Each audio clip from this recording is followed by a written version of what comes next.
Trust me, you and I are about to dive into an epic isekai. Our main character, Chin Zhao, was totally normal until a tragic truck accident finished him. We will skip the painful details, but let us just say it hurt. And he never even cleared his browser history before checking out. That fact still haunts him. When his eyes finally opened again, he was just a crying, helpless baby, stranded in a totally unfamiliar new world. Welcome to the Glevo world, a magical place packed with gods, dukes, and kingdoms. Up in the heavens, the gods from every race just decided that humanity alone would have to face the next terrifying, massive invasion. The human gods were just too cowardly to argue, so they agreed. That meant every single person down below was in serious trouble. But something strange happened that night. Higher dimensional beings suddenly threw bright light streaks right into this world. Nobody noticed a thing, not even the gods. Our boy was definitely one of those streaks. Now, here's the really frustrating part. On the exact same night he was born in the Wari Duchy, Grand Duke Amir also had a son. That kid was a literal prince. But the Duke panicked. So he secretly sent the baby away with his loyal guard, Jensen. He disguised the whole event as a tragedy, faking the young child's passing. Jensen scored a tiny noble title and vanished into a remote corner. A super smart move overall. Now pay attention here. Our guy was born in the Kai Kingdom, right, as 3 separate nations prepared to completely invade it. His dad was a simple commoner. He glanced at the baby once, then headed for the battlefield. His sweet mother held him close and named him Henwire. She hoped if his dad earned glory in the war, they might become knights, meaning he would inherit their mill and shop someday. A mill and shop? That was his grand destiny? He wanted to scream out loud. Where was his majestic royal palace? Where were his loyal servants? He was supposed to be a prince or a noble. Instead, he got a dusty flour mill right inside an active war zone. He tried filing a major complaint with the universe, but nobody was listening. After days of loudly crying and protesting, he finally calmed down and just accepted his fate. This was his reality now. Lying quietly in his little cradle, he thought about everything. His past world, his poor parents who lost their son, his friends, and his old crush. They were all so far away now, or in a place he could never reach again. He simply cried softly, one last time. His mom walked in, singing a gentle melody he did not recognize. But as he drifted to sleep, one fiery thought burned inside his mind. In his past life, he was a total nobody. He lived small and perished small. Nobody outside his tiny circle ever noticed he was gone. But absolutely not this time around. You and I know what this means. He is living so loud, the entire world will feel it. He totally refuses to stay a commoner. He is destined to rise. He will become a glorious noble no matter what. But this new world is garbage. The path from commoner to noble is practically locked, entirely shut. He violently threw his book down. Sure, physically, he was only 3 years old, but mentally, he was a grown adult. And his recent reading material made him absolutely furious. Even with insanely good luck, climbing up to pure nobility would take a commoner's family multiple generations to achieve. By now, he could stay awake and strategize for 10 hours every day. His body was growing extremely well, honestly much better than most normal kids his age.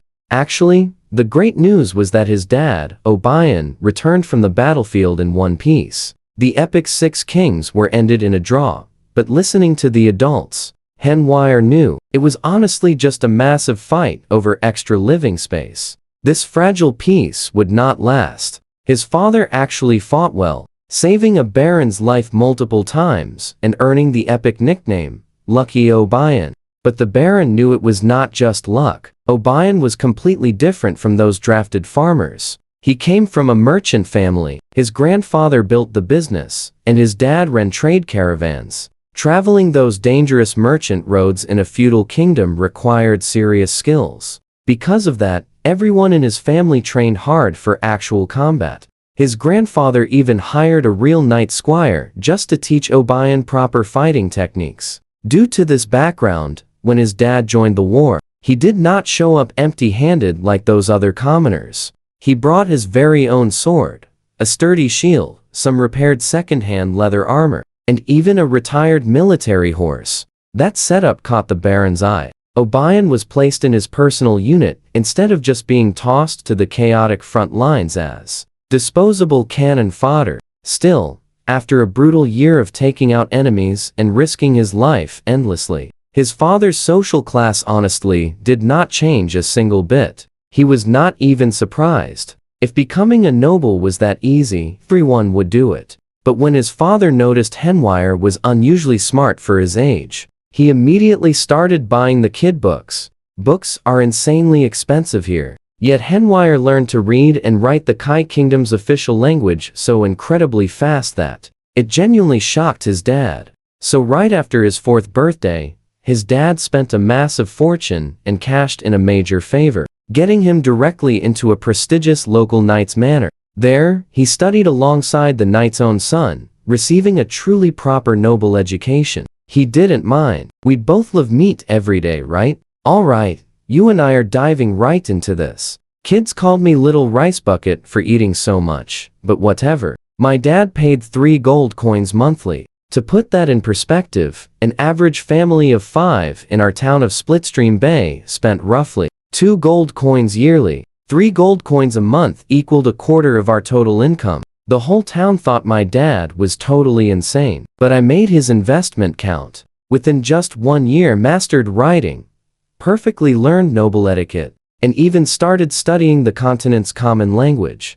But those were merely things I let everyone see. The actual prize was what I secretly snagged. Knight Cuckler, the actual owner of this huge manor, was a viscount's younger son. He had 0 inheritance rights, but earned his knighthood through pure skill, and was granted his own small fief east of town. Every single day, he trained his second son in their private cultivation method. This was absolutely never meant for any outsiders, but nobody watches a 5-year-old playing nearby. At that age, kids barely stay dry at night, let alone comprehend intense combat training. So, I just watched. I memorized everything. The basic body conditioning, bone strengthening exercises, and all coordination drills. This was elite knowledge that ordinary commoners and rich merchants could never access. Of course, these absolute basics alone would not make me a real knight. For that, you actually needed secret medicines and a special visualization technique to cultivate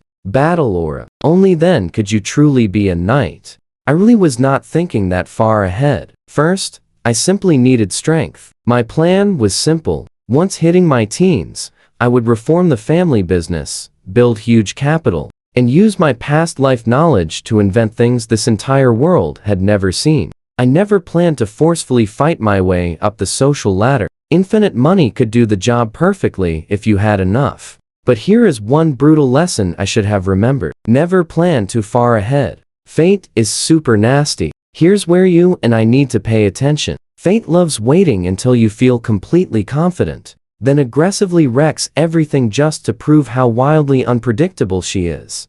The calm peace completely vanished right after my 7th birthday. The 6 kings war randomly broke out again and my father was called back to the battlefield. I watched him leave, bursting with confidence, but I could not stay calm. I knew this time was entirely different. The first clash was just simple testing. This time was an ultimate showdown. 6 months later, terrible news came. Not that my dad fell, but our kingdom completely lost a major battle. A huge chunk of eastern territory was exposed, putting our tiny town of Splitstream Bay in the danger zone. Most people in town simply did not understand what was coming. Some figured the enemy would just occupy us and charge higher taxes. No big deal, right?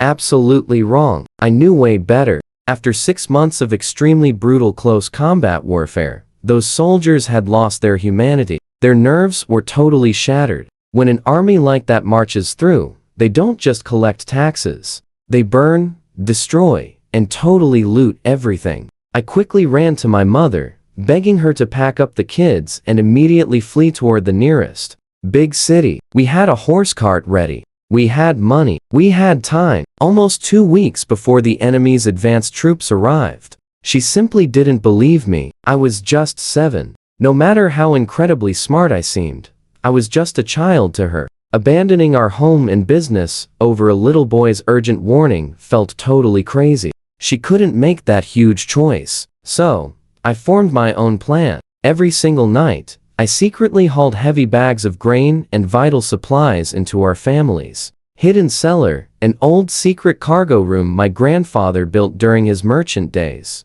Most people totally forgot it even existed. You and I both saw this coming, right? Being 1.3 meters tall and secretly doing night training made me stronger than any normal 7-year-old. I could literally carry dozens of pounds instantly. For half a month, I worked tirelessly like an ant, sneaking food bit by bit, under the absolute cover of pure darkness. By the 20th day, I had gathered enough supplies down there for our family of 4 to survive. Over a month. That exact same day, refugees stumbled into town. They brought the news everyone dreaded. The massive enemy army was approaching, destroying everything in their path, turning the land into total ruins. Now, absolutely everyone finally panicked in fear. Terrified people scrambled to quickly pack and run, but it was way too late. If refugees reached us, the enemy's scouting cavalry was already circling town. Fleeing with women and kids now meant absolute doom.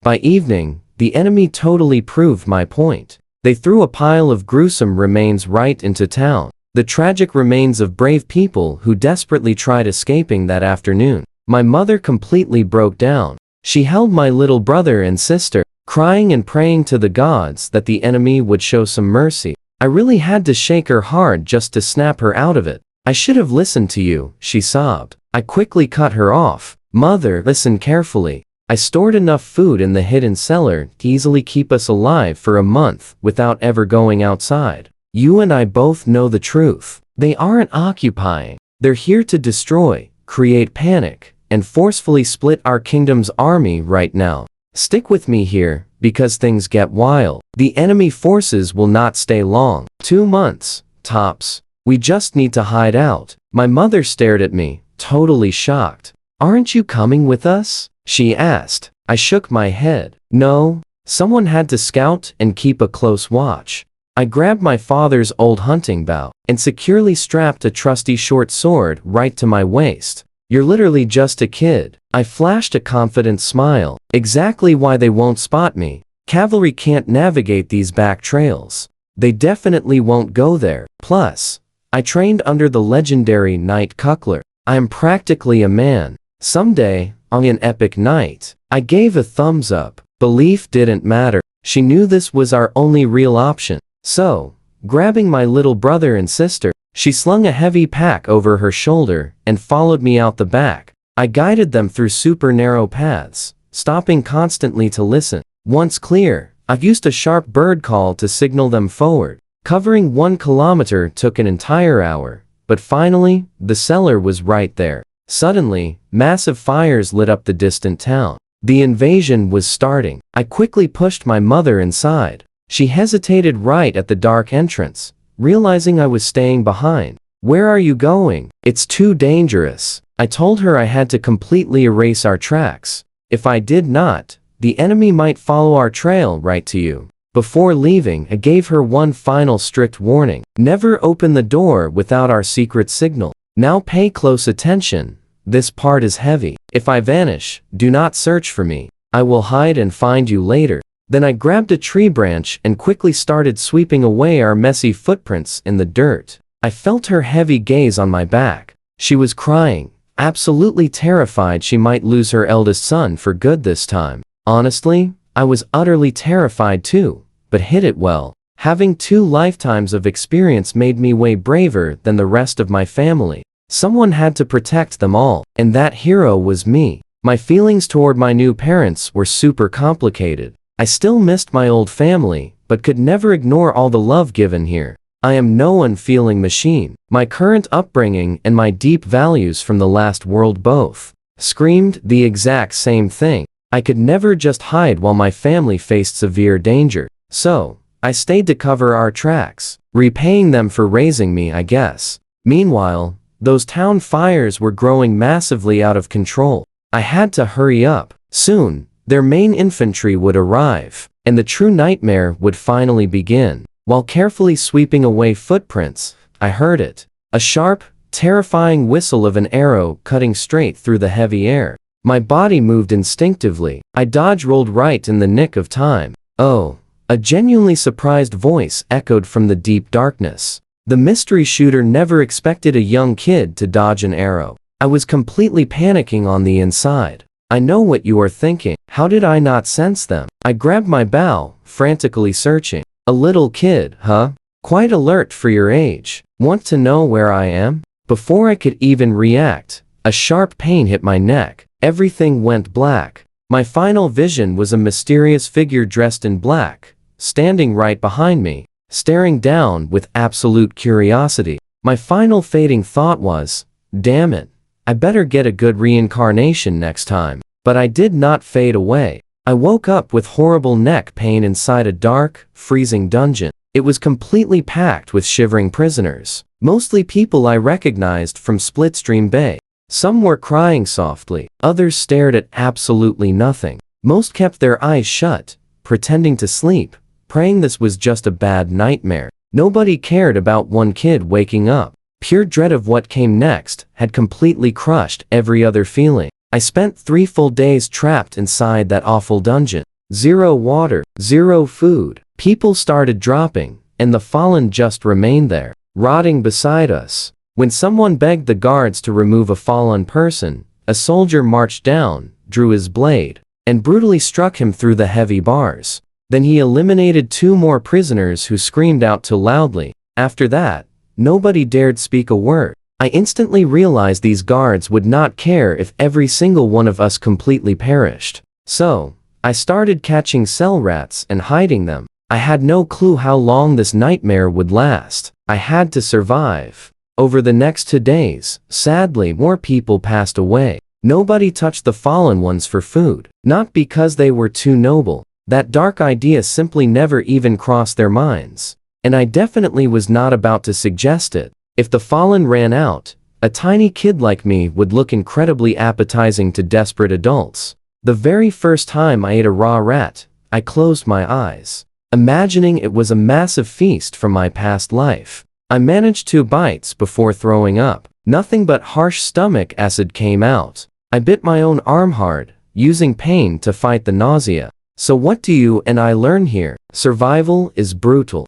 I refuse to perish like this, especially not from pathetic starvation. On the 4th day, soldiers finally stomped down, covering their noses in pure disgust. Everyone out. That was all they barked before fleeing back up the stairs, escaping the horrible stench. Come with me on this wild ride. I was exhausted, but I stood up anyway. I nudged the fallen to wake them, but barely anyone moved at all. At the exit, I glanced back and croaked, "Get up. We are leaving now." Sadly, not a single person followed behind me. I stepped into the bright daylight. Guards lined up the remaining survivors. Then, 2 strong soldiers marched right back down into the shadowy depths. Moments later, they emerged, gave a quick nod, and the troops tossed oil-soaked wood and blazing torches inside. Before the fire reached the exit, they locked it tight with heavy chains. I completely expected this. The rival forces were not here to rescue us.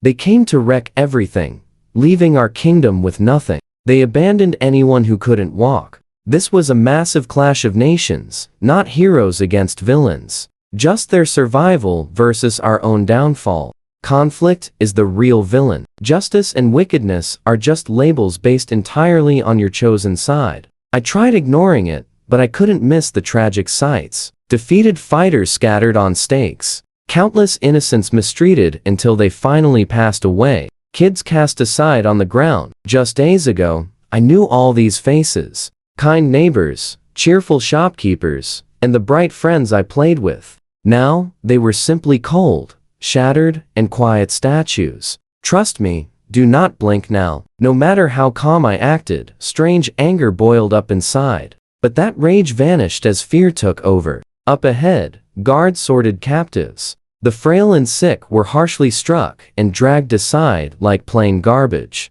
Kids too young to work were swiftly eliminated with wooden spears without any second thoughts. These guards were likely simple farmers last year, but now they wiped out unarmed locals without even blinking once. People exactly like them. Fellow commoners. I instantly understood their plan. They were picking slaves, choosing only those strong enough to haul heavy supplies and do labor. As a small 7-year-old kid, I definitely wasn't on their list. Cavalry patrolled, and armored infantry stood everywhere. Maybe I could catch a guard off balance and take him out. But then what? I would still fall in this absolute nightmare. When my turn finally came, the inspector just took one look at my small frame and casually waved to the guy holding the spear. I turned freezing cold inside, fully prepared to take at least one guy down with me. Suddenly, booming voice shouted out, "Wait!" A rider from a passing cavalry squad had suddenly circled right back. My back was completely drenched with sweat. That crisp autumn wind cut straight to my frozen bones. The rider trotted right over to me. "Little one, do you remember me?" I looked up. Gray hair, young, tall, and slim fingers covered in calluses. He wore engraved leather armor, a heavy long sword on his back, a short sword at his hip, a massive bow, and 2 full quivers of long arrows. His awesome gear was definitely way too unique for standard military. You and I both know this vibe. He was a skilled ranger, an elite mercenary, definitely not some basic guard hired by a minor local lord. He worked directly for the rival army. I nodded slowly. "You are the exact guy who captured me." The gray-haired ranger grinned. "You have a solid build, kid. You didn't even pass out right away when I easily struck you. I thought you were a nobleman's child. Checked into it. Turns out you are just a merchant's son. It really disappointed me, so I threw you in the dungeon and forgot you. I went on a mission for a few days. I am honestly shocked you survived down there." He leaned from his horse, studying me closely. "So, tell me, how did that unspeakable human meal taste?" "I never ate anyone," I stated. "Lying is a bad habit, especially in your tight position. How about this? If you can actually prove you avoided that unspeakable meal, I will spare you." I proudly pulled half a rat from my pocket and raised it. "I ate this." He blinked, bursting into cheerful laughter. "Clever. Show me." Without hesitating, I ate the raw rat right there in front of the crowd. I chewed slowly, keeping a blank face, and bravely swallowed it down with every single ounce of my willpower. The ranger watched in amusement. "Interesting. Dodging my arrow that wild night really was not just lucky. How is the rat? Compared to the alternative," I boldly said, "it is not bad. Need sauce, though." He burst out laughing. "Good. You survived today. You are my servant now." I bowed. "Henwire, ready to serve." He quickly took me to the massive military camp right outside town. Perfect rows of tents and strict patrols. These guys were truly elite troops, unlike the messy crowd in town. At his private tent, the ranger pointed outside. "Go wash up. You smell so bad it will absolutely ruin my dinner. The food already tastes like garbage. I do not need the wild experience of eating inside a latrine." I grabbed a bucket and washed myself in the canal, completely ignoring the freezing autumn wind. I enthusiastically washed my clothes too. An hour later, the cool ranger raised an eyebrow. Seeing me dripping wet, "You washed your clothes as well?" "You demanded comfort, so I made sure to be incredibly thorough." He went totally quiet for a moment, then casually started twirling his short sword. "Now convince me not to strike you down. You hide it nicely, kid, but I clearly see that raging fire inside your eyes. It is fully understandable. Let us see what happens. We destroyed your town, but something else entirely bothers me. Stick with me here. This gets wild. You are missing normal fear, and you have something rare, pure calm. That makes me nervous. If I keep you around, you might return for revenge someday. So go ahead. Convince me to spare your life. I can read and write. I know how to maintain armor and weapons. I can easily take care of horses." The ranger looked up sharply, not just because of my useful skills, but because I spoke every single word perfectly in the continental common language. He checked me over. Taller and stronger than an average kid. Clearly trained. Totally literate. speaking the common tongue, and having extremely useful skills. Everything screamed noble family background, but he had already verified that I was just a simple merchant's kid. Very impressive, he smirked. But what does any of that have to do with sparing you? It means I can be sold for a high price, I answered calmly. Enough to cover any trouble. He clapped his hands lightly. Smart logic. I agree, but I need one more guarantee. You behave perfectly. Zero tricks, no funny business. If you agree, I will not go hunting for your family members hiding underground. They can wait out this entire messy situation in peace. He knew everything. He knew about the hidden cellar, my mother, my brother, my sister. I had absolutely no choice. Just like that, my status dropped from commoner to something way worse. I became a slave. Now watch this tension spike. Hearing my hidden family mentioned made me glare fiercely. See that dark look right there? He waved. Do you know how terrifying those eyes are on a kid your age? That is exactly why I'm considering eliminating you. You give off this crazy feeling that you will become someone amazing someday. But I hate crushing pure potential. So, exact same deal. What do you say? He was totally right. The tracks I tried erasing would never fool a real ranger anyway. I thought it over, then raised 2 fingers to my head and swore an oath. I, Henwire, swear that no matter what happens, I will never seek revenge against Cave Eyes. I stated, I will never seek revenge against Cave Eyes. He clapped, completely satisfied. Weird oath style, but I feel your total sincerity. Good.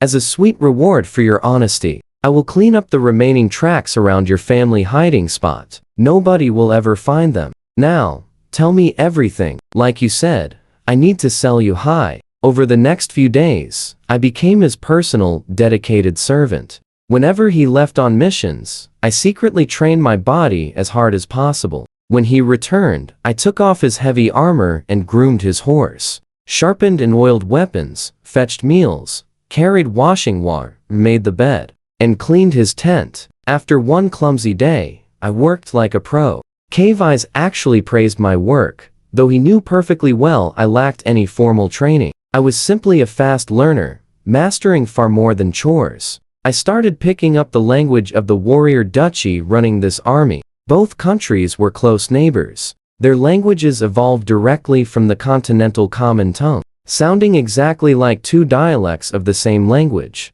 I know what you're thinking. Knowing common tongue helped, but pure survival pressure made me learn crazy fast. I wasn't learning the language to spy. I had a much more practical reason. The camp cooks. Picking up meals was risky. The kitchen staff knew I was an enemy prisoner. Many had lost family members to our kingdom's army. They had every reason to ruin my food. But speaking their native language triggered something very basic in human nature. People instinctively treat anybody who speaks just like them as one of their own. Speaking their language naturally earned me a little empathy, plus extra food on my plate. Of course, I had another reason. I needed to understand what soldiers were saying around me. I refused to be a slave forever. If an escape chance arrived, knowing their language meant the difference between survival and failure. I gathered whatever intel I could. This army was the 3rd Legion, named Silent Battle Axe. Over 7,000 mostly professional soldiers.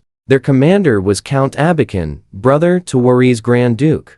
2 months ago, this exact legion flanked our alliance's right side, ambushed and crushed our 6th Legion, opening a wide path for enemies to invade our kingdom. These guys were no joke. Cave Eyes was a solo mercenary hired by Count Abakin. That granted him privileges, a private tent, and main camp access. After 2 weeks of rest, the Legion prepared to march again. I packed Cave Eyes' gear, taking down and neatly folding his massive tent. That was the supply team's job, but I wasn't on vacation. The more useful I made myself, the safer I stayed. Seeing everything ready, Cave Eyes tossed me a metal badge. I am scouting ahead. Carry my gear and follow the supply column. Here is a servant pass. Don't lose it. You're smart enough not to run, right? I nodded quickly. Trust me, the 3rd Legion is the only thing keeping me alive. Stick with me here. This gets wild. Without protection, those noble armies would eliminate me instantly, ignoring my pass. Let's just hope you stay breathing until my safe return. I bowed respectfully. I truly wished him a safe return. Honestly, without Cave Eyes, I was totally finished. He smiled, cheerfully tossed something at my feet, mounted his horse, and galloped away. I eagerly looked down, my old short sword and trusty small bow, the exact ones from my capture. Night. I understood his silent message perfectly. He was telling me to protect myself out here. In chaotic wars, truly anything could happen, and he couldn't always save me. After Cave Eyes left to scout ahead, the 3rd Legion bravely marched out on the 3rd day. I casually followed the supply wagons, carrying dozens of pounds of heavy gear. Day 1 was absolutely brutal, painful. Blisters covered my feet, and straps dug harsh lines into my shoulders. By morning, I felt like my body was totally falling apart. But I had a clever past life trick. Leg wrappings. Without them, would have completely collapsed on day 1. By the 6th day, I finally caught the marching rhythm. Along the way, I cheerfully traded small items with the supply soldiers for very useful things. A tiny cooking pot, an old water bag, 2 pairs of worn socks. It sounds pretty simple, but this meant boiling water instead of chewing on totally dry rations. I could soak my feet and drink hot soup before sleeping under a supply cart in the freezing autumn air. Those socks were incredibly important. I eagerly washed and rotated them daily. If your feet stay wet on a long march, you are completely doomed. I knew the 3rd Legion was heading to attack Wildfield City, a massive grain hub in the southeast of our kingdom. If the enemy alliance took it, their supply problems would just vanish. Naturally, our side knew this too,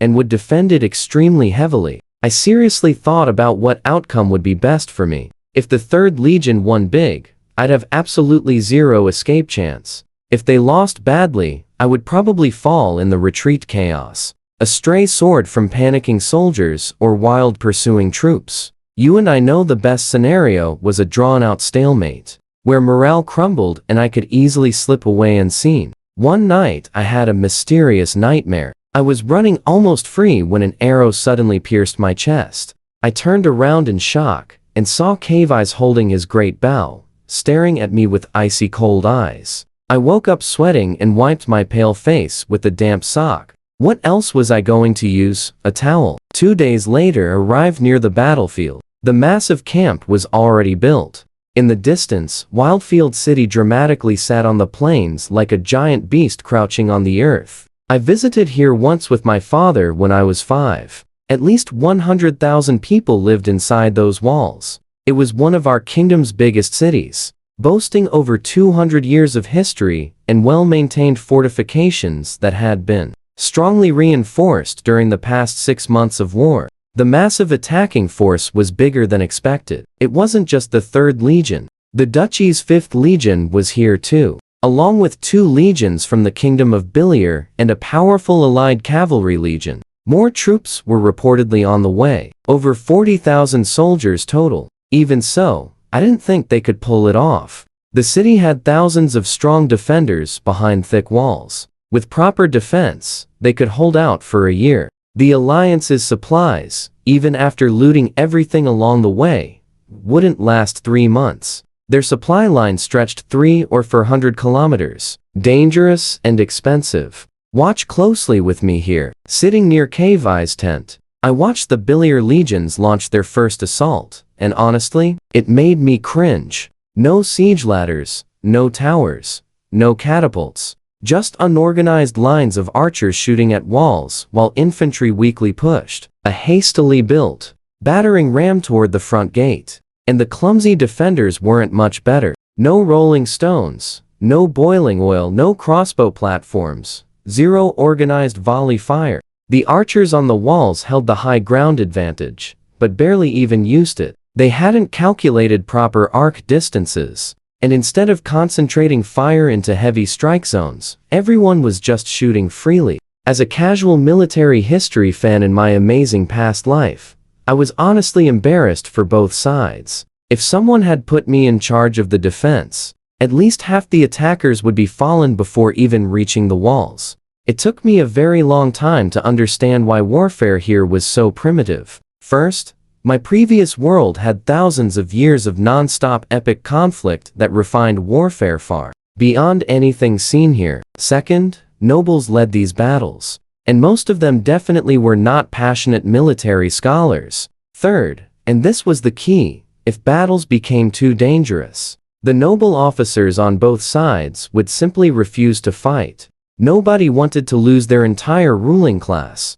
In short, none of these countries were centralized powers. War here wasn't about total destruction. It was a game played by aristocrats, and the rules kept the massive losses within limits they found acceptable. What do you and I make of this? Even with amateur tactics, the Alliance still took Wildfield City using an old, effective trick. A sneaky spy inside the city opened the gates at night. The silent battle soldiers didn't even bother putting on heavy armor. Stick with me here. They grabbed weapons and totally rushed the darkness. Those defenders had absolutely zero plan for this wild ambush. When the 5th Legion finally marched in, heavily armed, everything was over. By the next day, captured soldiers were completely eliminated, saving only valuable nobles. Surprisingly, the powerful Alliance didn't loot. They kept the city totally intact, using it as an epic supply base. 2 days later moved into a super fancy 3-story building. This was Cavier's sweet reward for his huge role in capturing the city. He actually masterminded everything, sneaking inside, contacting the hidden spy, and totally distracting patrols, so those massive gates could open wide. The Legion commander personally handed him a massive pile of cash, rewarding his epic skills while obviously trying to attract more talent. I quickly scrubbed those scary battle stains away, never asking about the previous owner. What good would knowing do anyway? Life suddenly got way better. I managed Key's daily routine and happily cooked his delicious meals. He surprisingly loved my cooking, claiming I totally had the makings of a master chef. Daily, he gave me grocery money. Merchants knew I worked for Kavei, and that guy's famous reputation truly carried some serious weight around town. Market guards totally backed off their usual shady fees whenever I was nearby. That meant way lower prices, letting me constantly save extra cash from our daily shopping budget. I used those extra savings for decent secondhand clothes and shoes. Key didn't mind if his meals stayed absolutely delicious. Then I brought him a bold proposal. I asked Master, want to make some serious extra money? Tossing a dried fruit into his mouth, he smirked. Oh, tell me, I never say no to shiny gold. My brilliant plan was incredibly simple. The Alliance soldiers grabbed tons of art and shiny jewelry from commoners and regular families, but the city's truly wealthy elites remained completely untouched. They just paid protection fees and carried on, following the unspoken rule across the entire continent. Nobles were always a class above, even enemy ones. These local elites were smart. They knew perfectly well that whoever controlled the city next, they'd still be rich nobles. Now watch this play. They were buying those looted treasures at insanely low prices, basically pennies, knowing the value would massively skyrocket the second piece finally returned. Chaos is a ladder, I casually told Kavei. He repeated it, clearly impressed. Well said. Then he leaned forward. But why sell cheap right here, when I could just transport everything to a peaceful region and charge full price? 3 reasons, I replied. First, traveling through a volatile war zone with fragile cargo is incredibly risky and inconvenient. Second, this stuff breaks easily, and damaged goods lose all value. Third, and honestly the most important, real profit isn't found in what you already hold. It's in what the entire Alliance army has. He slowly raised an eyebrow. Others must have definitely thought of this. Sure, noble officers are making backroom deals with elites, but thousands of regular soldiers possess zero connections to sell their precious loot. They'd much rather turn heavy, fragile trophies into pure gold instantly. Also, those warehouse managers guarding army stockpiles are only human. A tiny piece goes missing here, another vanishes there. Who's even counting? Why guard someone else's epic treasure for free when they could easily profit? I know what you're thinking. Key stared at me, shocked. Are you really 10? You sound 40. I just bowed slightly, keeping my cool. When your life depends on survival, the brain just works faster. He thought deeply. Fine, give me a detailed plan, and I'll manage the execution. I'm totally fair. If this wild idea works, you definitely deserve something. Just don't ask for your freedom. That's permanently off the table. Honestly, you wouldn't survive out there right now anyway. I didn't push it. This is just my duty. Regarding any reward, let's see exactly how much gold this brings you first. Exactly half a month after my crazy business ideas worked, Kavei called me into his tea room. He tossed a heavy little bag onto the table, clinking with copper and shiny silver coins. Don't complain it's too little, he said. Any more, and the heavy weight would completely crush you. That's just pocket money. The real reward is something way better. He casually revealed he'd personally visited my hometown, fully restocking my family's hidden spot with plenty of food and vital provisions. They were completely safe and could stay hidden. Then he offered actual training, real combat techniques, stacking on top of the physical conditioning it's secretly been doing alone. So, what do you want to learn? Swords? Archery? I don't care what it's called, I replied. I just want to learn how to utterly destroy enemies. He smiled. That's exactly what I like about you. You always cut straight to the real heart. Sword techniques, secret arts, footwork, they're just different methods of dropping opponents. Training is merely practicing how to perfectly respond in every situation. Starting tomorrow, I'll teach you everything I know. Maybe someday, when you look back on this rough time, it won't feel like pure humiliation. For the next 2 months, I rigorously trained under Kavei, while still keeping up my daily servant duties. But here's where we leave it. The war totally shifted. Wary Duchy earned massive prestige, taking Wildfield City, making allied nations insanely jealous. Especially Billier.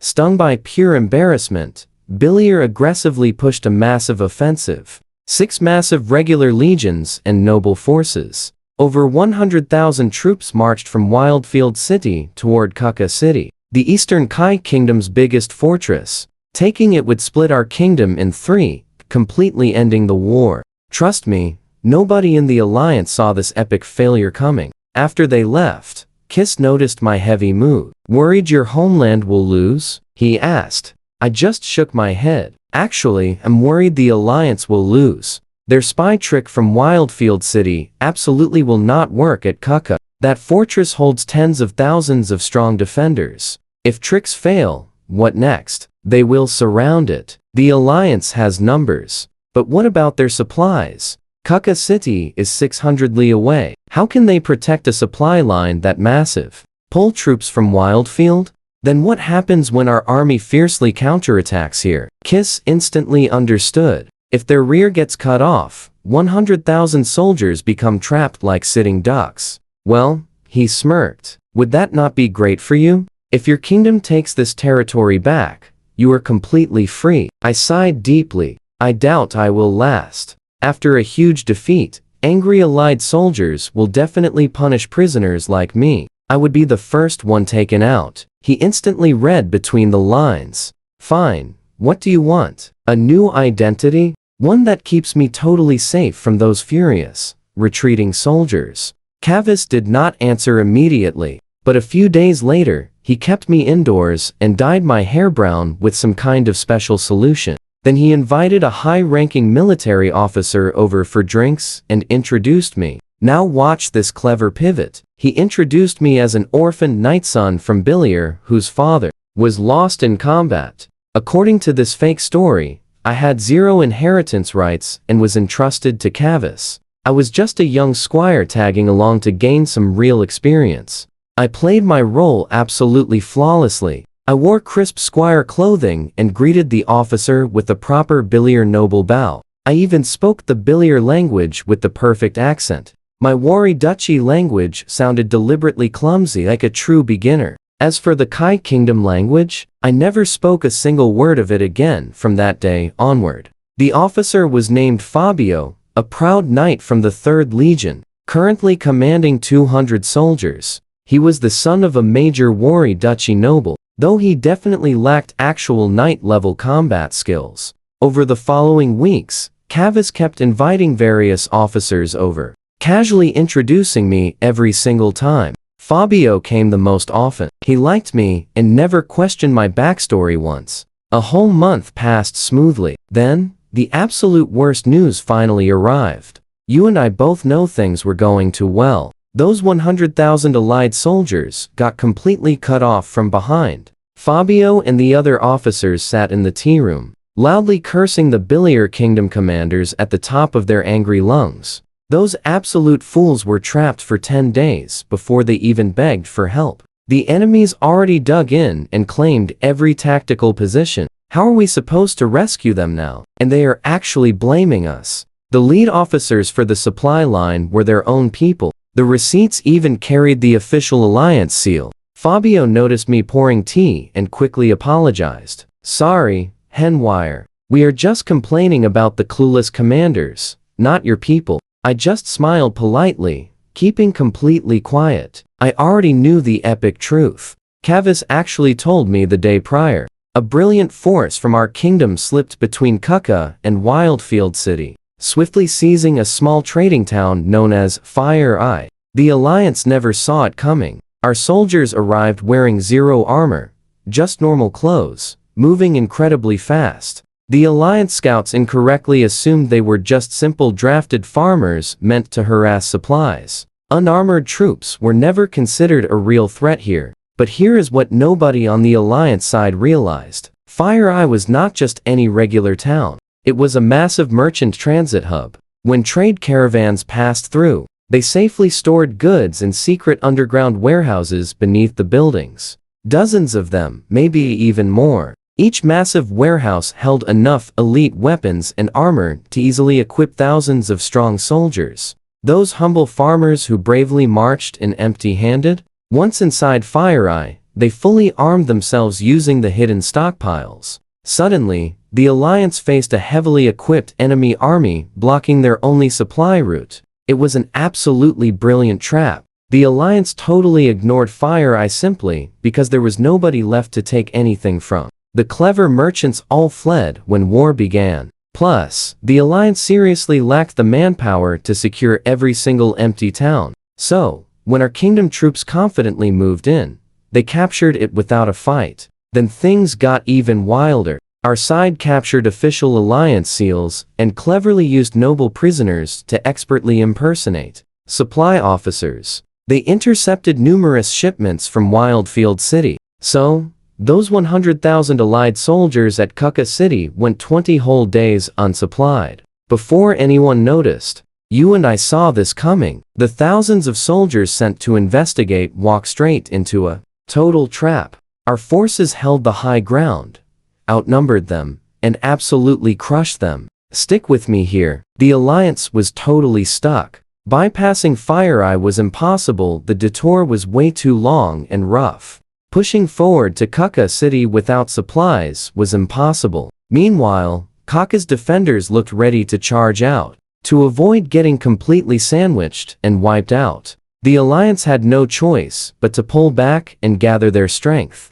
Billier officers quickly blamed the Wari Duchy for failing the supply line. Wari officers snapped right back, blaming Billier for leaving barely any men to guard that vital route. Everyone was pointing fingers. So, command called in the silent battle axe. Our 3rd Legion, stationed at Wildfield City, got orders to march on Fire Eye and break it. Another legion would hit the opposite side. A total pincer strike. Once the officers vanished, Kavis cornered me. Talk. I know you figured this out. I treated you well. Do not let me go in blind. When I hesitated, he just rolled his eyes. I saved you, kid. If I fall, things end terribly for you too. Right now, anyway. I sighed heavily. It is just a guess, but Fire Eye is a merchant city. Caravans built tons of secret underground warehouses to store goods. I seriously doubt the Alliance found those. Hearing this, Kavis completely froze up. He grabbed his forehead. Unbelievable. It is a massive trap. He realized it instantly. The Billier Kingdom was telling the truth. Fire Eye truly held a fully armed regular army. Our scouts had not missed them. Those dismissed farmer soldiers were the real troops all along. They traveled light, then fully geared up using those hidden arsenals after reaching the city. How much could those warehouses hold? He asked. My father once mentioned that a single huge merchant warehouse could easily store enough gear for several thousand warriors. How many of those exist inside Fire Eye? I honestly do not know, but many. Cave Eyes rubbed his temples. We are finished. This whole campaign is over. Outside Fire Eye City, snow drifted down as wind slashed like sharp blades. Then, the intense chaos erupted. From the back, I watched two massive armies over 20,000 strong slam right into each other across the frozen plains. My first time witnessing real large-scale combat, and honestly, no movie from my past life compared. Out there, sparkling heroes simply did not exist. Even legendary knights glowing with battle aura eventually ran completely out of energy. After that, they were just slightly stronger guys who fell and lost everything like the rest. The Silent Battleaxe and Billier's 9th Legion planned to pincer the defenders, leaving Fire Eye. But suddenly a massive second force charged straight out from the city gates. Pay attention, here is where it shifts. The numbers were even, but Fire Eye troops rested inside, while we marched days through freezing winds. Their hands were not numb, their bodies were warm. They fought fiercely. Combat raged from dawn until afternoon. Both sides suffered terribly, yet nobody gave an inch. One side fought fiercely just to survive this. The other fought to crush invaders. Then, the Billier cavalry charged. Way too early, they slammed into enemy lines, driving them straight back toward the city walls. But within 20 minutes, every single horse was completely exhausted. Deep snow, chaos, zero visibility. Cavalry could not do what they were actually supposed to do. Fire Eye forces fell back behind their walls, perfectly organized, while Alliance soldiers smashed weapons against their shields, loudly roaring in pure victory. They thought they won. You and I know better, right? That evening, while wrapping a harsh strike on Cave Eyes, I explained everything. Billier cavalry rushed it. In this brutal cold, those horses desperately need rest after a massive charge. Meaning, when our alliance retreats, zero cavalry cover remains. The foot soldiers are totally exhausted and soaked in sweat. If they march tonight, this freezing wind will eliminate them. If they wait until morning, they will not even stand up. Either way, these two legions cannot withdraw without paying a truly devastating price. Cave Eyes did not argue at all. He just grabbed his clothes and whispered, "Stay close to me." Commander Counton wanted to stay and personally cover our retreat. His chief attendant knocked him out and carried him away. Before the alliance could even establish camp, the freezing ground trembled. Enemy cavalry. Cave Eyes had previously warned the Count about his scouting intel. 30,000 enemies guarded Fire Eye City. All regular elites, plus 5,000 heavy cavalry on standby. Our alliance never stood a chance. Everything instantly collapsed without those noble officers who had already fled into darkness. Soldiers completely failed to organize any defense. The Silent Battleaxe, supply crews. Everyone scattered like terrified rabbits across that snowy darkness. Enemy cavalry barely even bothered striking anyone down. They just kept herding us forward, never letting anyone rest. Swinging a sword was pointless. The brutal cold would happily finish the job for them. Anyone lost, left behind, or injured in the dark was utterly finished. This is exactly where my months of intense running training truly paid off. I jogged beside his horse, fighting pure panic. Will we survive this? Trust me, you need to see what happens. Let's jump into this crazy journey. Kiss was a pro ranger, perfectly finding the way to keep us on track. We only had 10 kilometers left to cover. He actually prepped a secret hideout beforehand.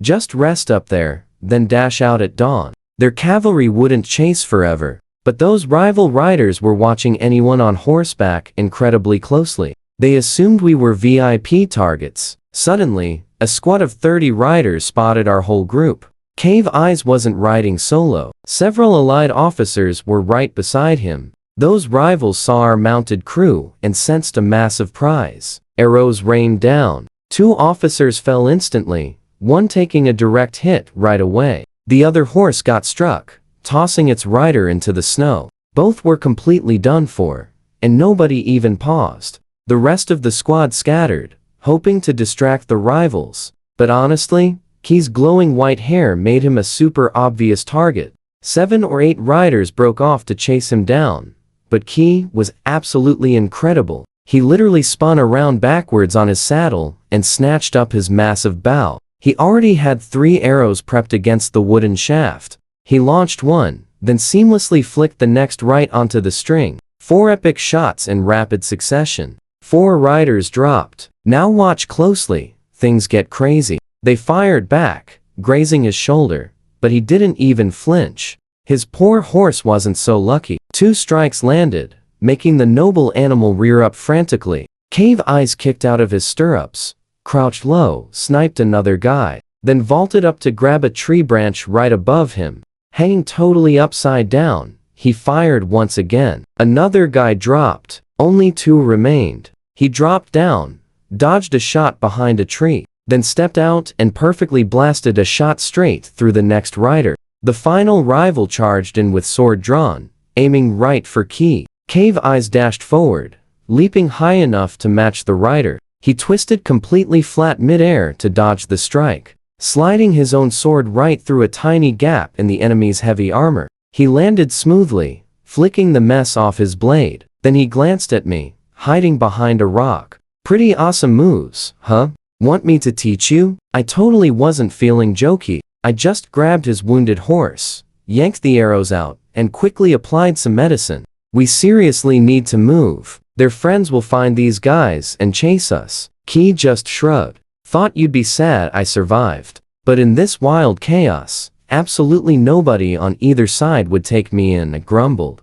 Even if they didn't attack me instantly, they definitely wouldn't let me inside their camp. Out in this weather, staying outside means before I could finish. Cave Eyes shoved me away and fired. I hit the snowy ground and looked up. One of the fallen rivals, tossed from his horseway earlier, was actually still conscious and had just fired straight at us. Key completely took him down with one shot. But then I turned around. Key was sitting there, a stray arrow sticking right out of his chest. You and I know how bad this is. I rushed over, but without modern healing potions around here, a deep hit meant game over. The arrow had pierced incredibly deep. He was coughing terribly, losing energy with every single breath. I must be totally cursed by the goddess of bad luck, he coughed out. Why else would I block an arrow just for you?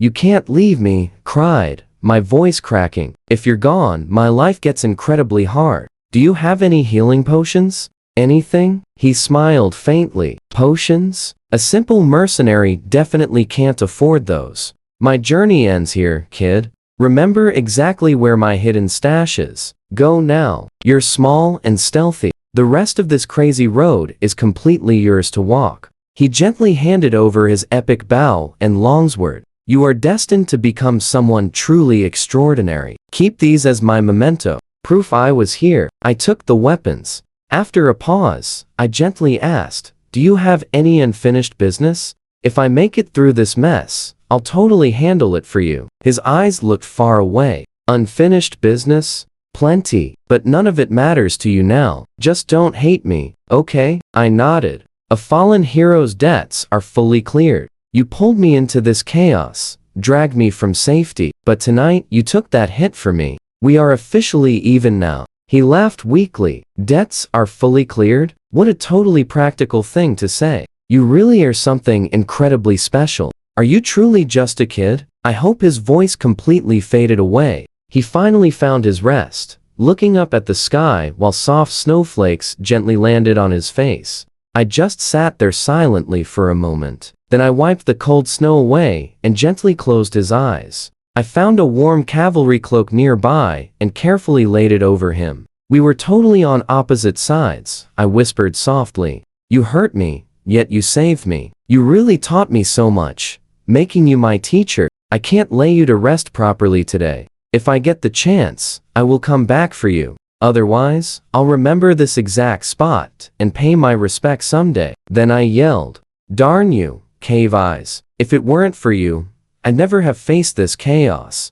And then, much softer, thank you so much, Cave Eyes. I was way too optimistic. You and I know, without him, my family never would have survived that cellar. The blizzard was getting fierce. I turned away, took a few steps, but stopped. I went back and gave his fallen form one final, respectful bow. Then I strapped his massive bow and longsword across my back, stepping right into that raging storm, completely alone. Come along with me for a crazy twist. Minutes after I faded into that blizzard, the heavy snow covering Cave Eyes suddenly exploded straight upward. He shot right up, gasping for air. He stared at the path I took, murmuring to himself. Pressing a hand to the arrow in his chest, a soft white light began glowing from his palm. The arrow completely vanished, and the terrible injury perfectly sealed itself shut. The guy had been hiding his real strength all along. Leaping to his feet, he picked a brand new name for himself, smiling as he spoke. Good luck, kid.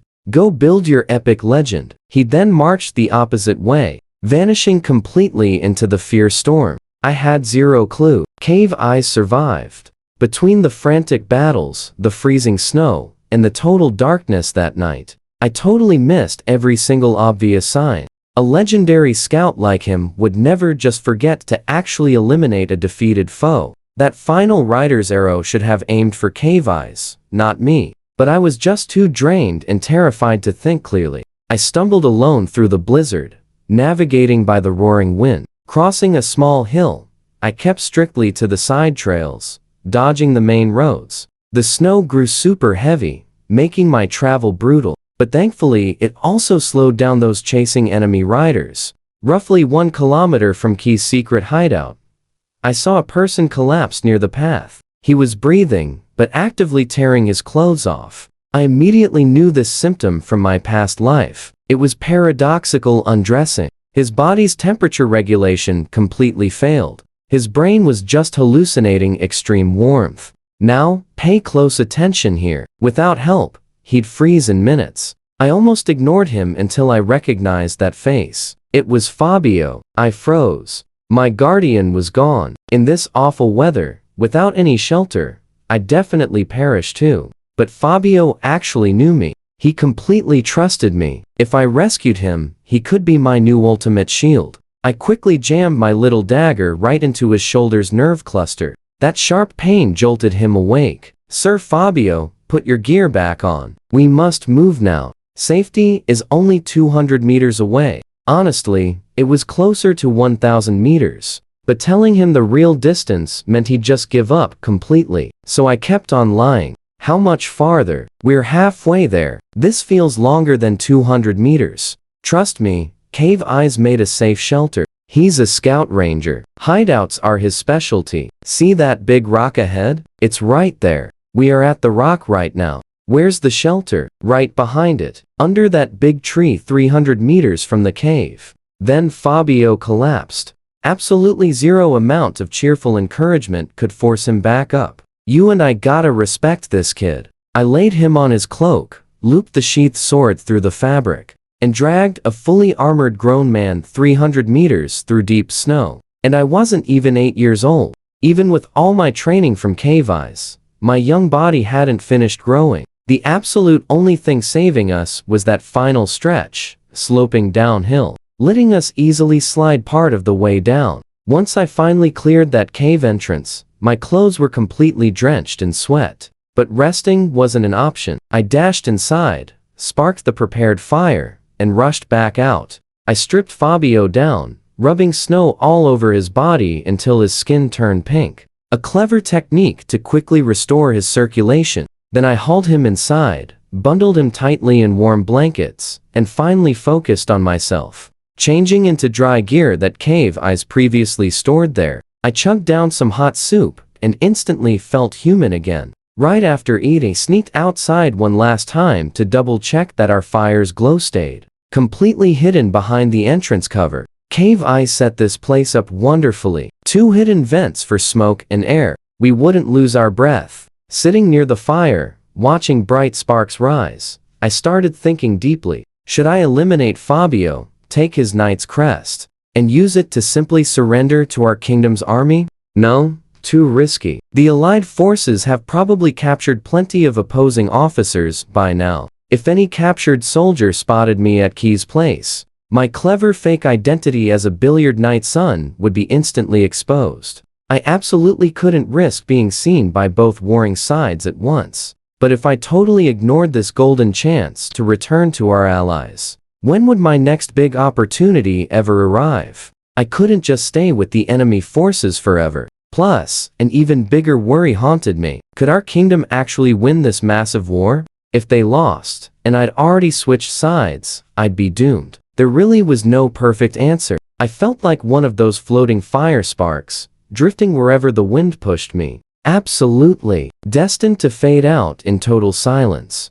Or maybe, just maybe, land somewhere and start a roaring blaze of my own. I thought deeply about my future, my mom and siblings hiding in that dark cellar. And if my dad was still out there. Eventually, us drifted off against the cold cave wall. Hours later, I violently jolted awake, gripped my short sword tight, and checked Fabio. Still totally unconscious, but thankfully no terrible fever. I peeked outside. The heavy snow was a foot deep, and it remained totally dark. Maybe 4 in the morning. Adding wood, I got comfortable and slept. Trust me, you'll want to see what happens next. Stick with me here. When Fabio finally woke up, my eyes snapped open too. I had tied our wrists together, purely because trust wasn't an option yet. I quietly untied the string before he noticed. I offered water and heated soup. After eating, he claimed it was the greatest stew ever. I just smiled. Let us hope we never need that appreciation again.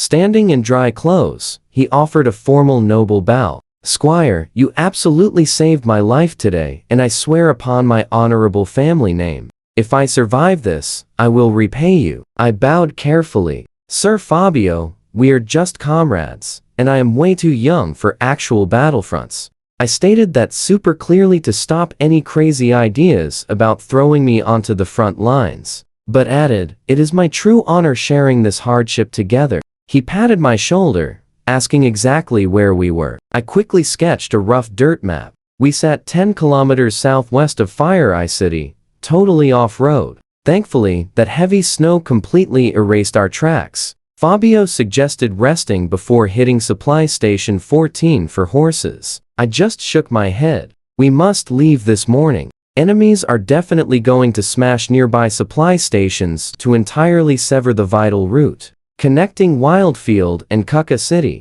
Any delays, and we are completely trapped. He stared curiously. How do you know all this? My heart raced, but I kept my expression totally calm. Kavei explained these things. He accepted that excuse instantly, without any questions, but then paused. Speaking of Kavei, where is he exactly? Why are his weapons here? I forced my eyes to tear up. He has fallen. When found, he was gone. Taking his gear was all I could do. I could not carry him. Now, pay close attention here. I had totally rehearsed this exact lie, thinking of my lost parents to fake cry perfectly. Claiming we merely separated was just too risky. That would never explain possessing his personal weapons. Amazingly, Fabio bought it. Patting my head gently, he declared I was staying with him forever. That was the exact sentence I desperately wanted to hear. We finally geared up properly, thick boots blocking the snow, clothing completely blocking the freezing wind. Fabio recovered insanely fast.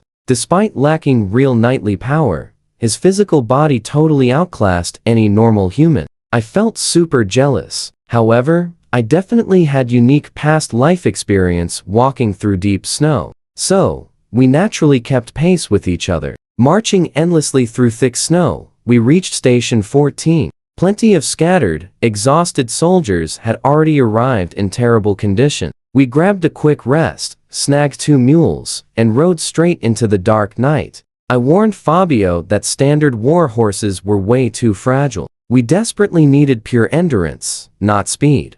Mules were far tougher and simpler to manage. Plus, riding beats walking any day. Hitting the next station before sunrise, we swapped for fresh mules. We completely bypassed Station 12 without stopping. Instead of risking another station, we detoured straight to one of Kavei's secret shelters. A smart move in case enemies were secretly tracking us down. That was the absolute best call. By the following morning, enemy forces were completely out of sight. Brutal weather had drastically slowed their pursuit. We somehow reached Wildfield City alive. Fabio mentioned later that we had escaped by the absolute thinnest possible margin. You and I both realized this. Lingering at that first cave meant absolute elimination. We had literally just outrun our own doom. A few days later, the devastating casualty report for the silent Batleaks finally arrived. Out of over 7,000 soldiers, fewer than 1,000 returned.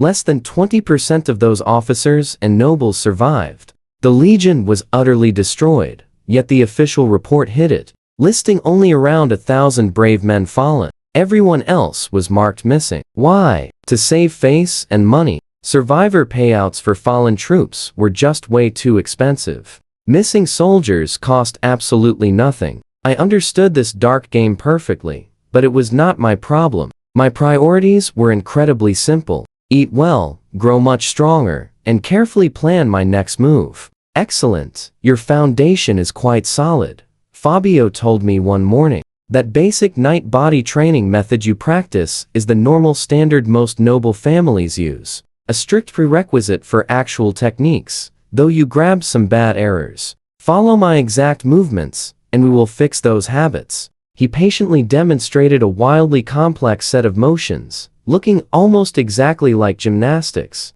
I absorbed every detail like my survival depended on it. This was rare knowledge money simply could not buy. This strictly belonged to the noble class, never, ever trickling down to normal commoners. Back at the Night Manor in Splitstream Bay, I just stole glances at training. Without a real guide, clumsy mistakes were completely inevitable. Kavei successfully taught me how to aggressively fight and survive. However, he was a ranger, not a true knight. He never bothered correcting my bad forms. Now, I finally had an elite teacher ready to guide me properly. I was absolutely not wasting a single second. At the same time, I knew my standing. Rescuing Fabio absolutely did not make us equals. I realized he was somehow related to Count Abakan. That meant I needed to act even more incredibly careful. And that is where we leave it. Despite Fabio insisting I relax, I played the perfect squire, carefully managing his meals, gear, and every daily need.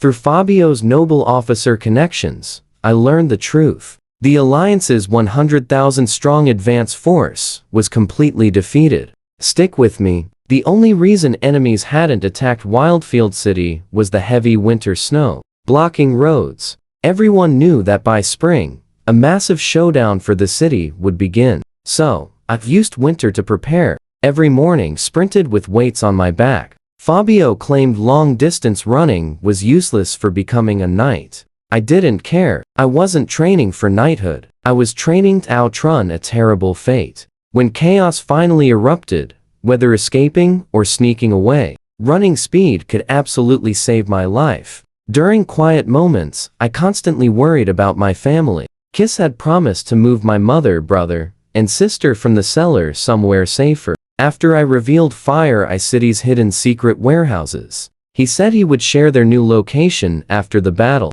But then, he passed away, and that vital information vanished with him. Sometimes I really wondered if he was lying the whole time, using my family as a leash to keep me totally obedient.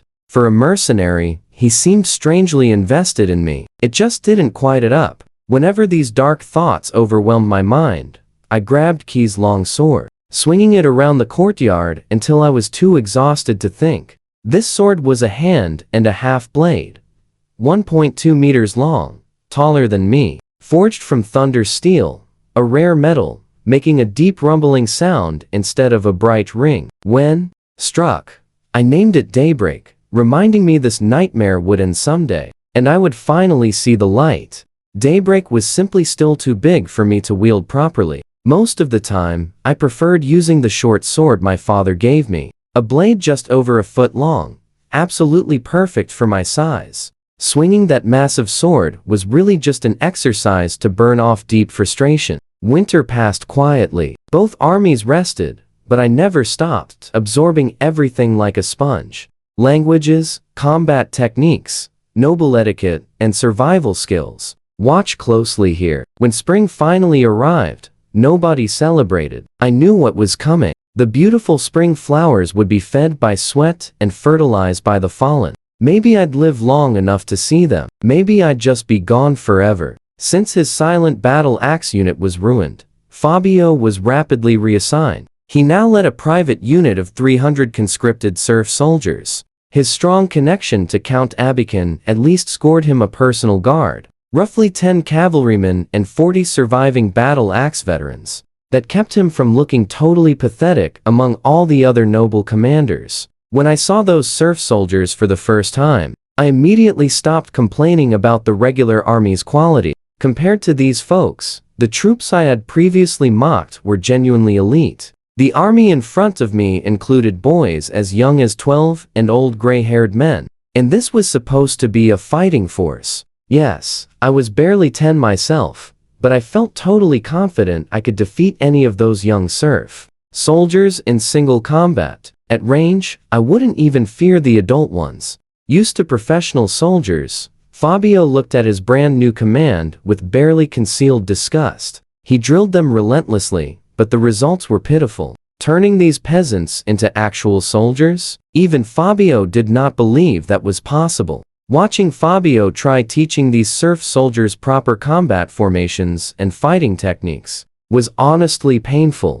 In my opinion, he was wasting his time. These people would be much better off learning to recognize flag signals and marching in tight formation. At least neat rows of soldiers might intimidate the enemy a little, or help more of them survive. When it was finally time to run, but I kept my mouth tightly shut. It wasn't my place to tell a noble how to train his troops. When spring arrived, the Allied Kingdom's army showed up at Wildfield City exactly as expected, picking off supply stations one by one before hitting our walls in early March. I know what you are thinking. Most Alliance soldiers camped just outside the city, facing the enemy lines. Fabio and his serf soldiers were out there too, which made him absolutely furious. I actually preferred being outside. The city might seem super safe, but I didn't trust it. The Alliance originally took this city using a spy opening gates at night. Why couldn't our kingdom do the exact same thing back? This was their city after all. How many people inside were still genuinely loyal to the Kai kingdom? What crazy secret plans were left behind? Nobody knew that city could become a massive trap out here. If things went wrong, I could just run. For weeks, it was honestly just small tense skirmishes. I even watched some entertainment, like night duels and warrior contests. Then came the day Fabio led his serf soldiers into an actual battle. Can you believe this? Both sides sent serf soldiers forward, but both noble commanders quietly steered their armored personal guards completely away from each other. Instead, the tough guards targeted the other side's unarmored serfs. Armored men against farmers with pitchforks. It was a total wipeout, not a battle. Both sides took down many of each other's serfs, declared a victory, and returned to camp. Fabio came back, loudly bragging. "Did you see me out there, little henwire? I charged through the enemy twice. Nobody could stop me. When my horse collapsed from pure exhaustion, I boldly fought on foot. Stick with me. We know he is faking it." So heroic, crushing simple farmers, and his horse totally not collapsing from exhaustion. He totally fell off. If his guards had not rushed in, those farmers would have skewered him with pitchforks. And the way both sides of armored knights passed within arm's reach of each other without attacking. Nobody mentioned that part, but I wore my most worshipful expression. "Sir Fabio, I saw everything. You were truly incredible." The other nobles were all praising your immense bravery. He laughed and slapped my shoulder. "Go grab some wine and food from the supply depot. I am hosting friends tonight." That evening, Fabio suddenly pulled me in for drinks before letting me go. The other nobles complimented him on having such a capable young squire. Everything was running quite smoothly, all thanks to little henwire. Once I stepped right outside the tent, I dropped that smile. I could hear them in their endlessly bragging about their glorious deeds. Across the field, the enemy noble who fought today was probably doing the exact same thing. I walked straight over to the soldier tent. held up my bright oil lamp, and called out, "Anyone injured today? Come over here. I had medicine. Real medicine, not those useless scraps the army gave to soldiers." I requested it under Fabio's name when picking up the meat. Now, I know what you are thinking. What about the actual military doctors? Yes, they existed for real soldiers. Peasant soldiers were never considered people. The arrogant army doctor and supply officer said exactly that to my face. So I treated the wounded myself. I was not a real doctor, but I could clean wounds and stitch them shut. Part of me could not bear watching these people fade from neglect. They were human beings. Without treatment, these wounded men would be completely gone within days. Part of me wanted to practice the medical skills I had been studying. And the most important part, helping these peasants cost me almost absolutely nothing. But it bought me something priceless. Pure gratitude. If everything fell apart someday and I needed help, these men might reach out a hand. Sometimes the major difference between surviving and falling is just one hand pulling you up. I worked through the quiet night under a dim oil lamp, stitching ugly wounds while breathing in the thick, heavy iron scent. By dawn, I treated every single injured man. I dragged myself back to Fabio's tent, thoroughly cleaned up the mess from his party, and collapsed on the floor right beside his bed. Fabio did not wake until afternoon. Too much wine. By then, I had already prepared his washing water and laid out fresh clothes. He rubbed his aching head. "Little Henwire, I not imagine what I would do without you. Did you see Baron Vance last night? He used to be so proper. I bet he has not changed clothes in 2 weeks. The smell." I just smiled. Perhaps the Baron has been way too busy training his troops to worry about laundry. Fabio burst out laughing. Training troops? He did not even dare lead a single charge last battle. Last night, he was secretly trying to buy enemy captures from me to safely pad his count. Since the war started, he has not defeated a single enemy soldier, only civilians. Is that not pathetic? Sir Fabio, wake up, wake up. He blinked at me, half asleep. What is it? Morning? Now watch closely. I grabbed his armor, shoving it onto him. It is not morning. The city has fallen. What city? Wildfield City. 2 gates are breached. The enemy is already inside. We desperately need to gather our troops and get out of here before it is too late. He finally woke up when he heard the loud sounds of fighting coming from the city walls. Through the firelight, we could see fierce combat up on the towering ramparts. The camp outside was already in absolute chaos. Officers and soldiers running in every single direction with no idea what to do. I was perfectly right all along. That city was a trap waiting to spring. The Alliance had taken it with a spy at the gates. And now, Kingdom had done the exact same thing back. Fabio stood there in complete shock. How is this even possible? There were tens of thousands of troops inside. I pushed him. That does not matter now. Assemble our men before we get swept up in this. It took a full hour to finally gather his peasant soldiers. When we finally moved out through the left side of the camp, Fabio saw the 4 regular legions bravely marching toward the city to fight. And suddenly, he eagerly wanted to join them. We should go support the battle. I wanted to loudly smack him. Sir, we are a private noble army of peasant soldiers. We have zero capability in a real fight. The very best thing we can do is just stay out of the way. His guard captain snapped at me. Shut your mouth. You are telling Sir Fabio to run? You want to disgrace him? The other guards bravely drew their weapons, yelling about charging into battle. I made a firm mental note to deal with that guard captain someday. Then we all finally saw it. By moonlight, a large organized army advancing toward the camp from outside. Given the direction and the situation, it obviously was not one of ours. Fabio shouted for signal flares, but nobody had any. We were a peasant army, not a professional legion. We did not carry that equipment. The camp was still too chaotic for any real defense. He suddenly drew his sword. We will hold them here to buy time. That is where we leave it, trust me. I spoke up one more time. Stick with me. We have just a few hundred guys facing over 6,000 armored soldiers. Absolute madness. Who knows if those nobles will even send backup?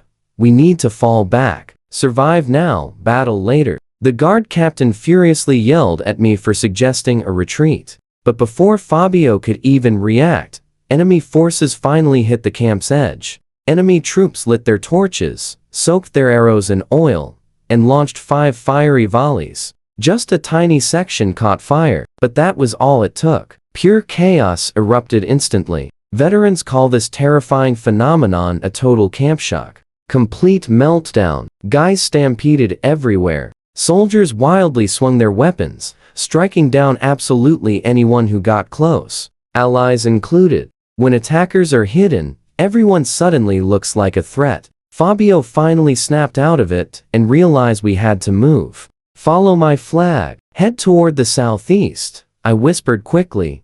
Yeah.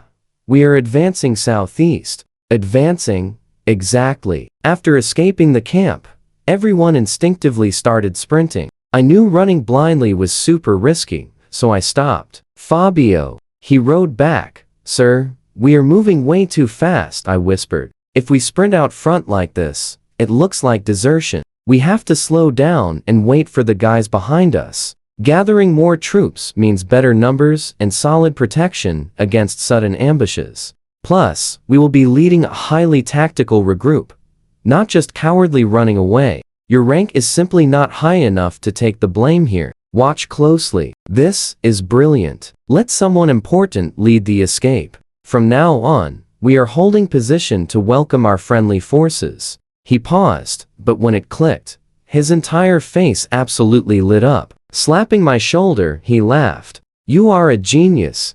If your dad was still around, you would easily be the top heir in your family. Trusting my plan, Fabio parked our troops right beside a valley entrance. We rested up. Over the next 3 hours, wandering survivors slowly rolled in. Anyone arriving without an officer got instantly absorbed into our ranks, reporting straight to Fabio's personal guards. By sunrise, thousands of fleeing soldiers stumbled upon us, completely shocked to find over 4,000 guys standing proudly in formation at the valley. They practically passed out from surprise, then almost cried tears of joy, realizing we were on their side. Around noon, 1,000 enemy cavalry showed up, hunting stragglers. But the second they saw our massive army, especially over 1,000 cavalry, lined up flawlessly, they panicked, turned right around, and booked it. Once those riders vanished, Fabio let out the biggest sigh of his life.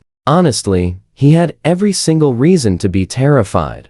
That 1,000-strong cavalry formation we displayed, an absolute, 100% pure bluff. Our actual cavalry, noble guards, and escorts barely reached 1,000. The rest? Just heavy infantry sitting on transport mules, desperately pretending to be epic horsemen. It literally took us 2 solid hours just to stack them into something resembling an actual formation. Let that sink in for a second. One wrong move, the illusion breaks. If those enemies even tried testing us, we would have been completely wiped out. Fabio wiped cold sweat off his forehead. How did you know they wouldn't just attack? Their only mission was chasing stragglers, not starting massive battles. If they engaged, we had almost 10,000 troops right behind our front line. Sure, they are mostly untrained farmers, but the enemy didn't know that. They want to survive too. A surviving soldier gets paid. A fallen one gets nothing.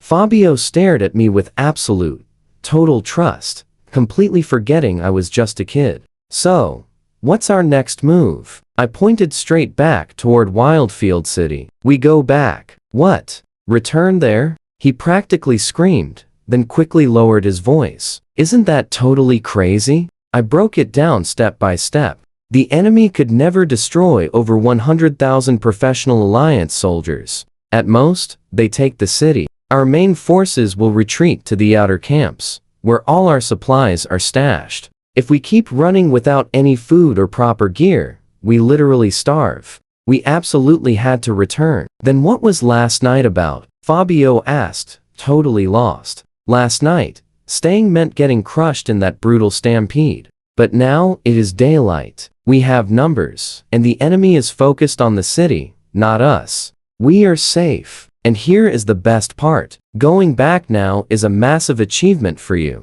We claim you cleverly predicted their route. strategically moved troops behind the camp to rally survivors, blocked enemy attacks, and bravely led everyone back to reinforce the main army. Fabio's grin grew so huge he couldn't even hide it. Yes, that is exactly what happened here. My plan from the start. So, we marched back with 20,000 survivors behind us. The road was fully covered in wreckage. The enemy didn't take most of them out. They simply collapsed from exhaustion in the blind panic. Seeing that, Fabio went completely pale. It hit him hard. That could have easily been him if he hadn't trusted my warning. Halfway there, his nerves returned. Are the commanders really going to believe this epic story? I stared at him flatly. Obviously not. They will know we fled. He panicked. But honestly, you and I just witnessed the best tactical runners ever. Stick with me here. They halted the retreat and brought everyone back. Those are facts nobody can deny. High command ignores the messy process. They only care about winning. The result? Great job. The report basically writes itself. The nobles keep their pride and owe you a solid favor. Rewards are definitely coming. Fabio finally relaxed. Fabio asked about his prize. Our MC pretended not to know the command's choice, but honestly, he already figured it out, completely. They were making Fabio the leader of these noble private troops. Zero fighting involved, strictly a background management gig. These serf troops were just free labor. They maintained the massive camp, handling all the dirty work. The elite legions hated. The former prisoners definitely escaped during the crazy battle. Someone fresh had to step up and fill that massive gap. And that was our hero's genius. Trap. Normally, tens of thousands of these serf soldiers would vanish during the retreat. Losing them wouldn't put a single dent in the mighty alliance's overall fighting strength. But now, Fabio dragged back 30,000 hungry mouths. Plus, last night's raid definitely wrecked a chunk of alliance supplies. Tossing 30,000 extra eaters into a broken supply chain? That hurts bad. And our boy just played the invisible nobody. Watch closely now. This sneaky move tilts the war slightly toward his kingdom, giving him some much-needed payback. He never forgot his place behind enemy lines. Pushing them toward failure meant stepping much closer to total freedom. Also, boosting Fabio's rank up meant a safer shield for our MC. Why not just escape last night? Running through a wild battlefield is literally flipping a coin with your life. He never gambled without reason. Everything went perfectly. Command treated Fabio like an absolute hero, making him boss of the serf army. Not the only boss. Several elite nobles shared that shiny title too. But exactly as planned, they owed Fabio big time. They never argued and happily let him do all the heavy lifting. If things failed, he took the fall. If they won, everyone grabbed a slice of the glory. Fabio constantly begged for advice, but our MC played dumb every single time. No way would he keep acting as the secret genius. The guy was a general now. Whispering brilliant plans would definitely make people way too suspicious. He was supposed to be a humble squire, not a legendary tactician. Getting famous in the enemy camp? His own kingdom would never accept him back. His family had zero connections. They'd be removed as traitors during the post-war cleanup. So he played his part perfectly. A solid servant, a decent squire, nothing more. Fabio eventually assumed he only showed genius under massive pressure. Honestly, that excuse worked out perfectly for him. Let that sink in for a second. His status skyrocketed. Nobody dared disrespect him anymore, making life comfortable. The brutal city war played out exactly like he predicted. The alliance gripped a third of Wildfield City. Both sides clashed in absolute chaos, fighting intensely for every single block and house. 3 legions brawled inside, while 12 camped out. Supplies seemed fine, but stuck behind enemy lines. That crazy pressure would definitely spike. Summer hit, and our MC totally abused Fabio's rank to score some epic gear. A custom chainmail shirt, sleek leather armor, and a killer bow crafted specifically for him by the top army weaponsmiths. But the real treasure was Fabio's personal gift. 5 whole bottles of night cultivation medicine. Just one tiny bottle cost over 100 gold coins. On the black market? Way more expensive. You coat your body before practicing the night training method. It massively buffs muscles and heals those nasty hidden training injuries. Fabio claimed one bottle brings 2 months of benefits. He drained his in under a week. He thought he messed up. The second bottle lasted 6 days. Same wild result. In just a month, he absorbed all 5 bottles. The epic results went way beyond anything Fabio called normal. He packed strength, beating most grown men. His bones, muscles, and stamina got massive upgrades. He actually got hyped. 7 years trapped here, and finally, was this his cheat skill? That golden finger every Isekai hero gets. Did the Transmigration Bureau finally drop his starter pack? He waited eagerly until his 8th birthday, and then, absolutely nothing. 0 special powers woke up. He hoped it unlocks at 18. By now, he stood 1.5 meters, solidly built. He didn't look 8. People would easily believe he was a teenager. Summer faded. Alliance Command knew they had to move before winter. The fighting instantly got crazier. Trust me, you'll want to see this. The final explosive spark comes straight from Fabio's daily patrol. Alright, stick with me here. He spent 2 months training 3,000 serfs into a decent force, even equipping them with armor scavenged from fallen professional fighters, combined with over 1,000 silent battle axe veterans. His 5,000 brave troops were the exact reason he proudly held his ultimate commander position. Fabio totally loved parading his well-drilled serfs past the ragged enemy units. He would sneer and shout insults at them, and usually, rival officers just swallowed the humiliation. Not today. Today's rival was a total hothead. When Fabio started his usual taunting, a young guy grabbed a bow, firing an arrow straight into Fabio's chest plate. It bounced right off the armor without doing any real serious damage. But the insult was absolutely massive. Fabio could never let that slide. Not as a noble, not as a commander. He immediately ordered a charge. His energetic troops were stronger,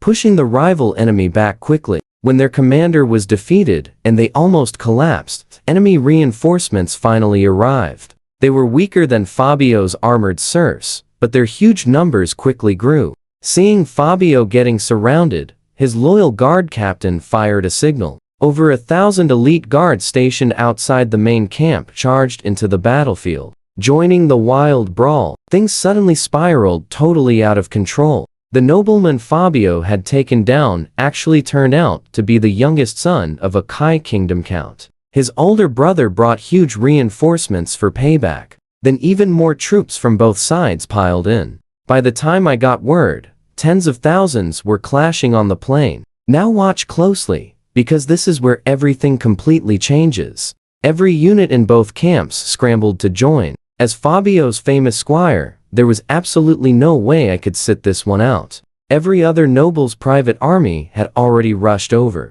If I stayed behind, people would definitely talk. Was I really too young?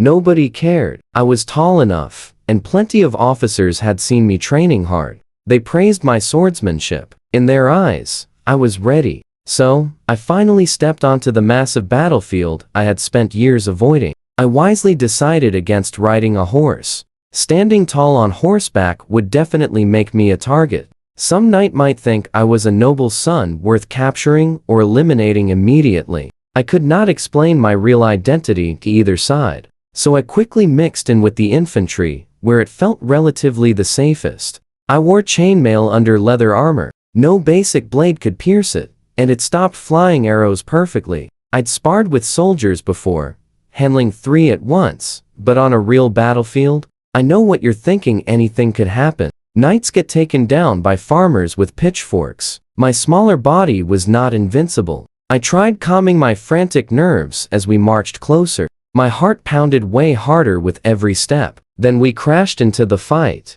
Loud shouting, metal clashing, officers barking orders. It blended into a wild hum that rattled something deep inside my skull. My carefully planned strategies completely dissolved into nothing. A guy right in front of me suddenly grabbed his throat, falling backward. Mud splashed across my face. Everything went blurry. Before I could process what happened, a spear thrust came straight for my head. I leaned back on pure instinct and dodged it, but the attacker slammed the solid shaft down onto my chest, knocking me completely flat.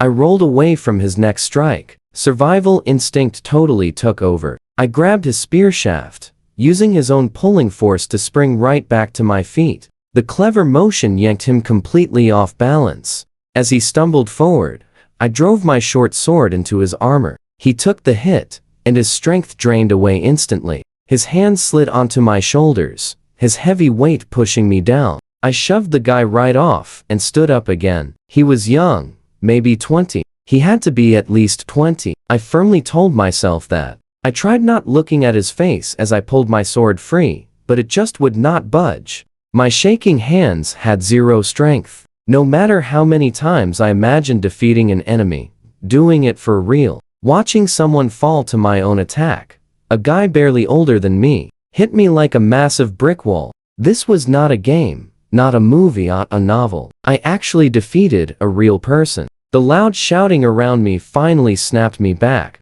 I bit down hard, yanked the blade free, and dashed toward the next rival. Time totally blurred. After my fourth victory, I was gasping, furiously wiping dirt from my face. That last one had been super tough. A massive guy, wearing homemade leather armor, way stronger than me. I had to use my smaller size and quick footwork to dodge his guard, striking a vital point right through his armor. After that intense moment, I decided to stop standing out. In a battle this massive, there is always another opponent waiting. Taking down more fighters would just draw attention. I found a safe match. A middle-aged man who could not fight well, swinging wildly in straight lines. I could have easily finished him in seconds. Instead, I danced around him, playfully, pretending we were evenly matched, while running out the clock. When the horns finally signaled retreat, I kicked my confused opponent away, sprinting back to camp before everyone else. The poor guy probably had absolutely no idea why the struggling kid he fought suddenly vanished into thin air. Back at camp, I rested. You and I are just getting started here. A cut on my left arm, an arrow graze on my leg. I stitched them up myself, just praying those weapons did not carry infection.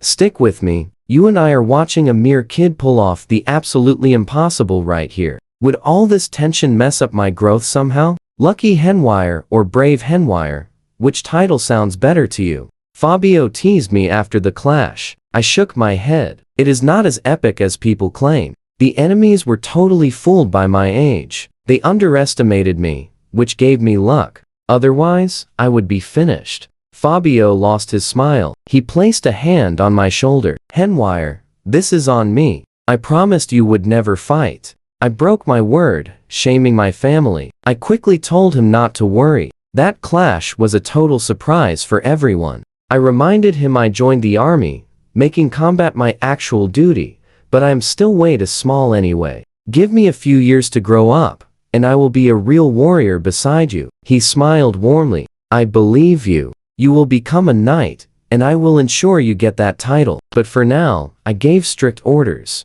No more fighting. Stay in my tent and manage my affairs. As compensation for breaking my promise, ask me for anything. If I can grab it, it is yours. Do not refuse me. This involves my honor. I thought about it for a second. Could I get more cultivation medicines? Absolutely. He did not even hesitate. Once he finally left, I exhaled deeply. Dodging more battles meant my survival odds skyrocketed. Just went way up. Against basic soldiers, I held every advantage, but still got hurt. If they tossed me against elite legions, I would be finished. My mind was already spinning ahead. Pay close attention to this part, because this is exactly where the grand game truly begins for us. Our kingdom pressured its allies to push those invaders out fast. Both massive sides would clash one last time. When the alliance finally retreated, those noble private armies would fall into total chaos, giving me the perfect chance to escape.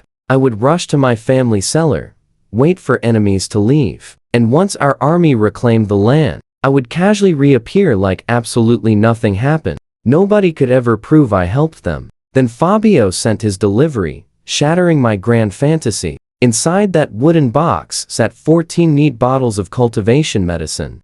My face lit up with pure joy, but inside I froze. I instantly caught myself, keeping an excited look while putting bottles away like a happy kid. But deep down, my inner mind was absolutely screaming. This amount was totally wrong. Way too many. Under 5 meant Fabio simply valued me. More than 5 meant he genuinely wanted to invest in my future. But 14 bottles took vast resources. Fabio could never gather himself. Especially not this incredibly fast. Someone wielding massive power orchestrated this. It could only be one legend. Count Akin, the fierce commander of the silent battle axe. Fabio and his relative, the absolute strongest man in this army. I got noticed. Terrible news. I could easily trick a rookie noble like Fabio, but Akin was a seasoned veteran. If he watched me, my entire secret identity could shatter quickly. I felt major danger closing in. I know what you are thinking. He is totally trapped, right? Let us uncover the secret conversation happening right then between Fabio and the Count. Fabio called me super smart and talented, an amazing future helper. Akin was not impressed. Is that everything you see? Then Akin dropped a secret Fabio missed. Fabio was the youngest son here, holding absolutely zero inheritance rights. Akin pushed him into this war to earn enough massive merit for a real noble title. But after that Fire Eye disaster, where Akin almost lost his son, he softened up. He moved Fabio into the much safer, noble private army. When Fabio, secretly guided by me, turned that retreat into epic victory, Akin decided to hand over way more responsibility and resources. Those 14 medicine bottles were never just for me. Akin was heavily investing in whatever genius asset made his son look amazing. Plus, there was another detail I completely missed. A hidden shadow agent watched me receive that medicine, reporting my every single reaction straight to Akin. The Count specifically warned his spy to never underestimate me. Anyone who faked passing away yet left on good terms is no basic child. Akin already knew everything about those deep cave secrets. He knew about my fake demise. He monitored absolutely everything.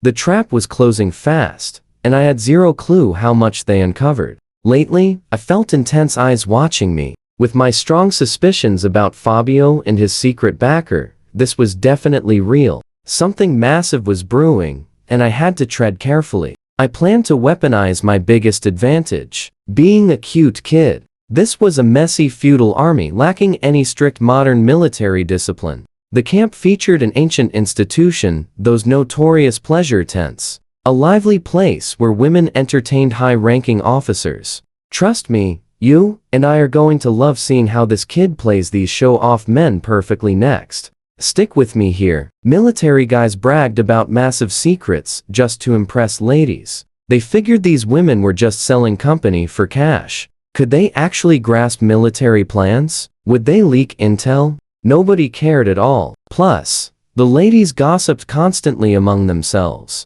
always competing over whose patron was stronger or more trusting. And gifts were not the only standard. It was all about shared secrets. These ladies were sharp. If a grown man started asking questions, they would shut up in a heartbeat. But a 10-year-old kid? Zero threat. Especially when constantly bringing them shiny gifts. Fancy clothes, rare makeup, tiny luxuries I swapped from soldiers. One quick cleaning, and those items bought their total affection. Their guard vanished completely. They talked freely, never guessing. This little kid actually had a 30-year-old mind soaking up every word. In just one single day there, I pieced together my entire crazy situation. Fabio was Count Aben's youngest boy. 0 inheritance rights, 0 property. His mom's family barely managed to score him a basic knight title 3 years ago. No land, no legacy, barely above the absolute bottom rank. Fabio deeply resented his family for this, leaving their relationship completely strained.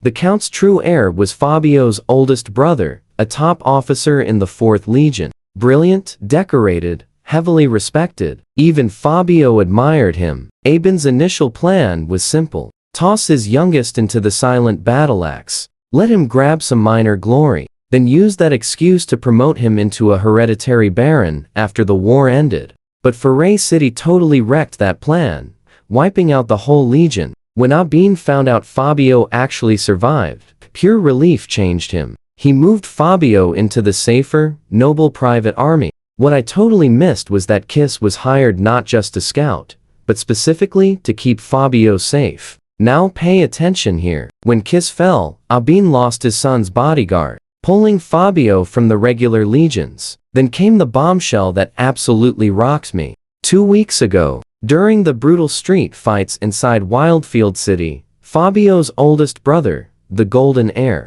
the family pride, was lost in action. How he fell did not even matter. On any battlefield, the end arrives in countless ways. What truly mattered was this. With the heir gone, Fabio instantly became the top choice to inherit the county. The second brother never even joined the war and held an awful reputation. Talented at business, sure, but useless in combat and leadership. For a huge military family like Abin's, that simply would not fly. Fabio, meanwhile, already commanded nearly 20,000 troops. Acting as the real leader of the entire private noble army, he possessed real battlefield achievements. Even before his brother's tragic loss, his post-war prospects guaranteed a hereditary viscounty at minimum.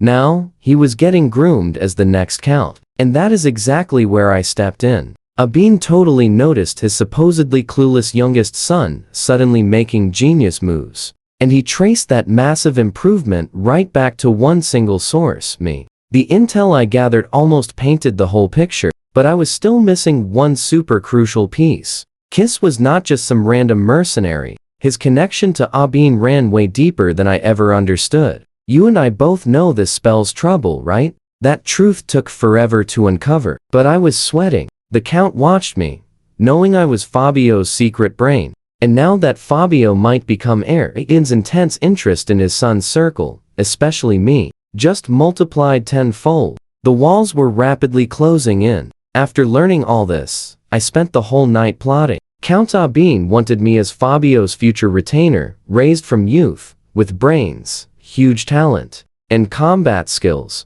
The absolute, perfect, loyal servant. Pre-war, my plan was building wealth back home, maybe scoring nobility by 25. If things went perfectly, I suddenly had a massive shortcut. If I followed Fabio to the warrior duchy, I would train in way better conditions than my birth family could ever offer. I could grab knight status before 20, help Fabio become count, and as a founding supporter, I would easily earn a baron title. Best of all, I would have a powerful network backing me instead of struggling completely alone. Was this betraying the Kai kingdom? Honestly, I had zero loyalty to any feudal state. The only person I owed absolute loyalty to was myself. By dawn, I made my choice. If fate handed me this epic chance, I would snatch it. But there was something totally critical I overlooked. So what do you and I learn here? My past life, assumptions, and limited worldly experience completely blinded me.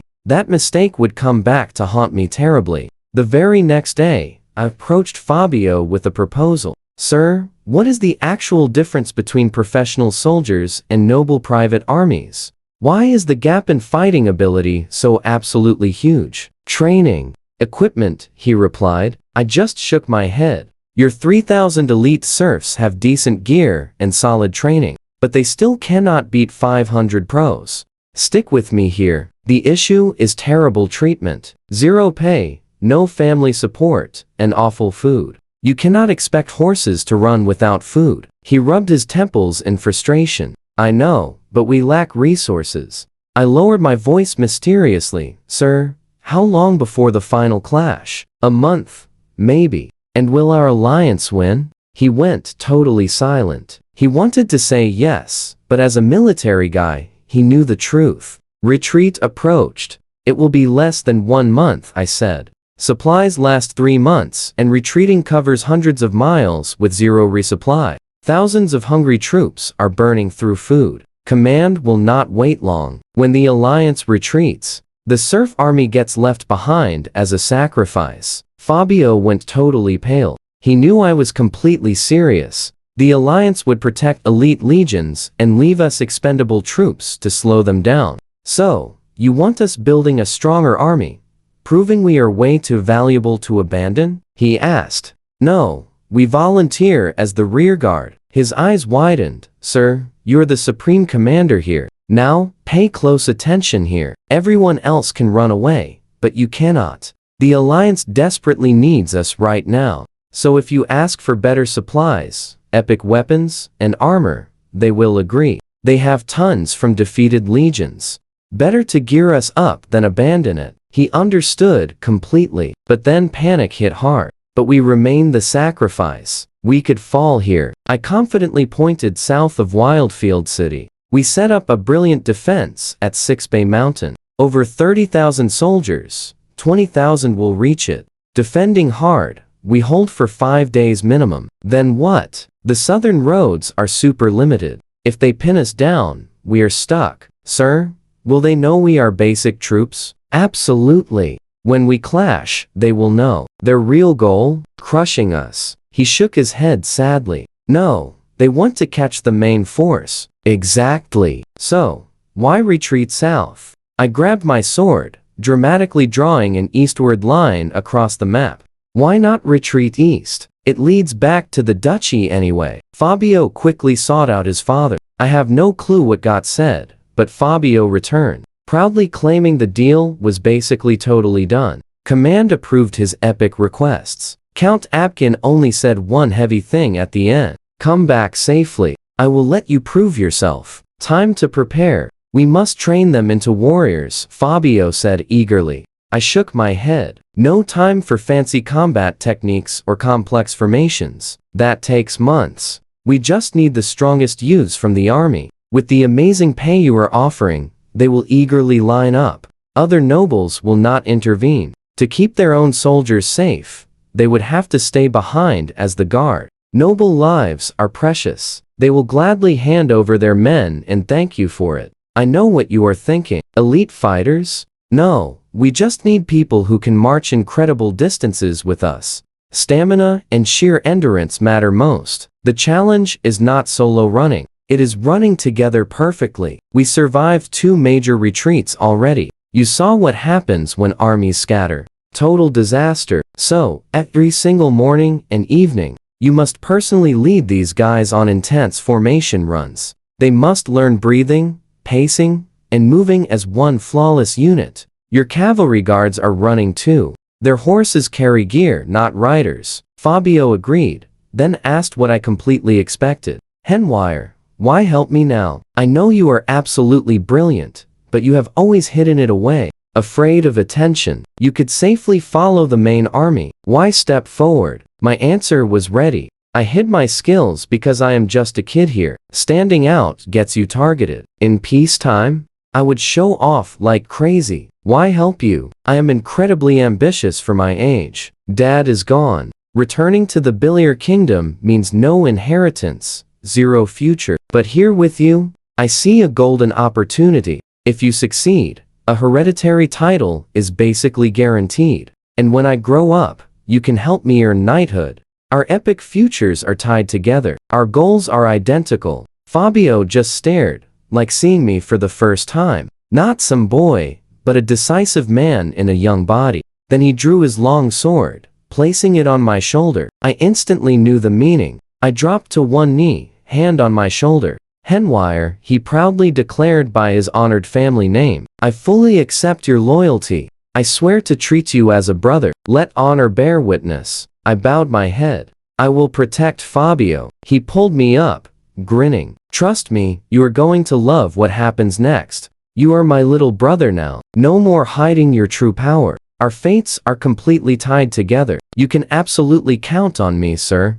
Let's dive in. I was thinking, as long as you never cross me, I will push you straight to the absolute top. If luck held out, even claiming the Grand Duke seat was entirely possible. By the next day, I helped Fabio gather recruits, offering real pay, good food, and full armor sets. Almost 10,000 men signed up in a single day. The nobles did not just allow it. They begged Fabio to accept their help. Incredibly grateful, they would not be left behind themselves. That very afternoon, Fabio personally led the first formation run around the camp. By evening, His shouting totally ruined his voice. Soaking his sore feet in hot water, he confessed he never imagined just how insanely difficult making people run in a straight line could be. Organizing them into squads took all afternoon. Once they actually started running, the entire formation completely collapsed within 500 meters. Over just 5 kilometers, dozens of men literally ran until they fully collapsed. Following my smart advice, he sent his personal guards into the squads the next day. One guard leading 40 serfs each, morning run, evening run. By day 3, at least nobody ended up completely lost anymore. After 7 full days of training, the serf soldiers finally ran in formation without getting totally lost. Well, except for a few complete idiots still stumbling into the wrong squads. Both sides endlessly mocked us. The enemy laughed at soldiers only knowing how to run. Even our own alliance troops called Fabio the running general behind his back. Fabio did not care. Every morning and evening, he ran alongside his men around the military camp, first completely shirtless, then slowly adding gear until they were doing heavy-weighted runs in the brutal summer heat. I even ran with them. Honestly, these people had incredibly impressive physical stats. Back in my old life, a normal, untrained person absolutely could not finish 5 solid kilometers.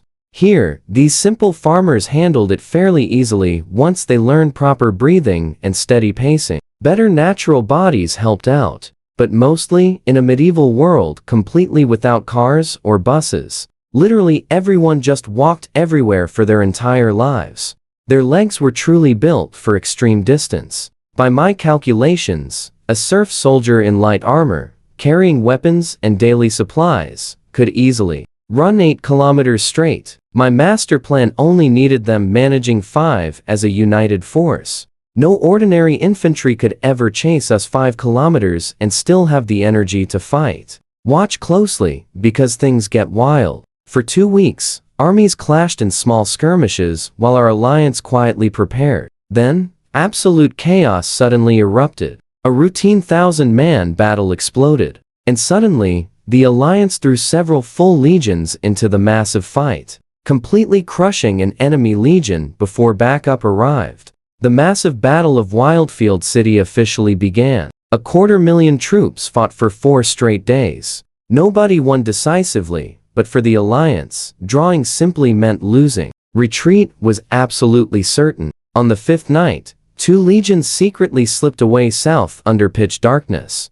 By the 10th day, the enemy still had not attacked our camp. They suffered heavy losses too, having already successfully recaptured the city. With their main political objective achieved, nobody was eager to assault a cornered army. That exact night, Count Abin left with the final regular legion. He never even said goodbye to Fabio. Now, it was just us. Fabio and his serf army, nearly 20,000 armored, plus over 20,000 regular serfs. We had to hold our position for 2 full days after the main force departed. The very next morning, Fabio ran his troops around camp loose, totally sloppy, just like always. The camp still had plenty of cooking smoke, sentries on walls, fast cavalry patrols, and soldiers drilling. You and I know the truth. But visually, everything looked completely unchanged to the enemy. While Fabio ran, I hit the supply depot, rapidly sorting through everything the alliance left behind.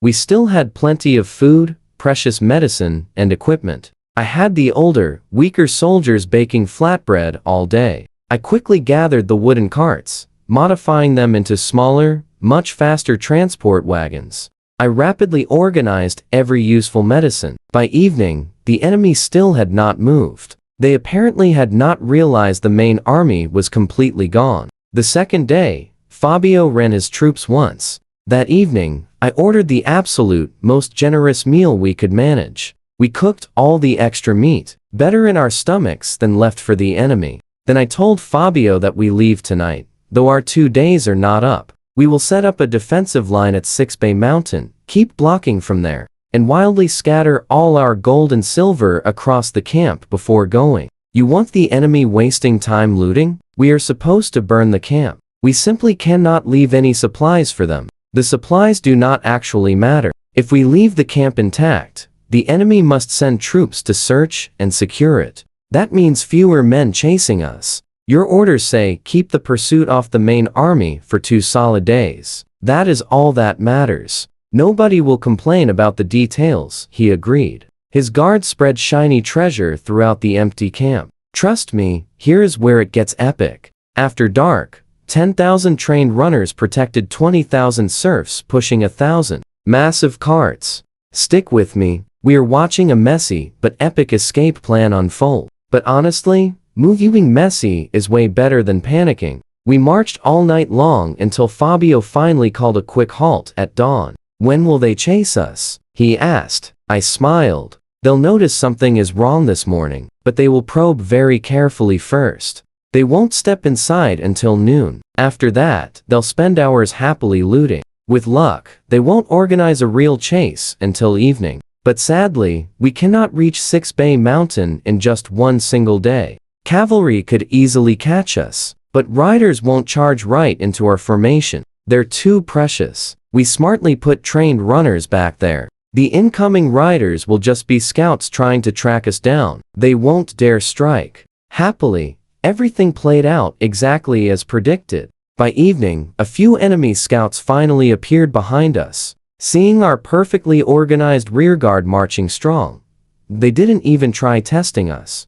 A few quickly turned around to report. The rest nervously followed from afar, totally ready to run. On the second night out, we finally arrived at 6 Bay Mountain, a magical spot where 3 mighty mountain ranges meet right beside a flowing river. Complex terrain, super easy to defend, impossible to break. Just what I needed. Following my brilliant plan, Fabio told 20,000 ordinary worker soldiers they were building a massive new fortress. They would get fed, get paid, and afterward, receive a nice bonus along with their total freedom. They could travel anywhere, carrying as much food as they wanted. And honestly, anyone choosing to stay was warmly welcomed to join us. Free food and shelter, 0 frontline combat required. Hearing those amazing terms, the workers labored endlessly. Following my awesome blueprints, defensive walls went up super fast. Watch closely here,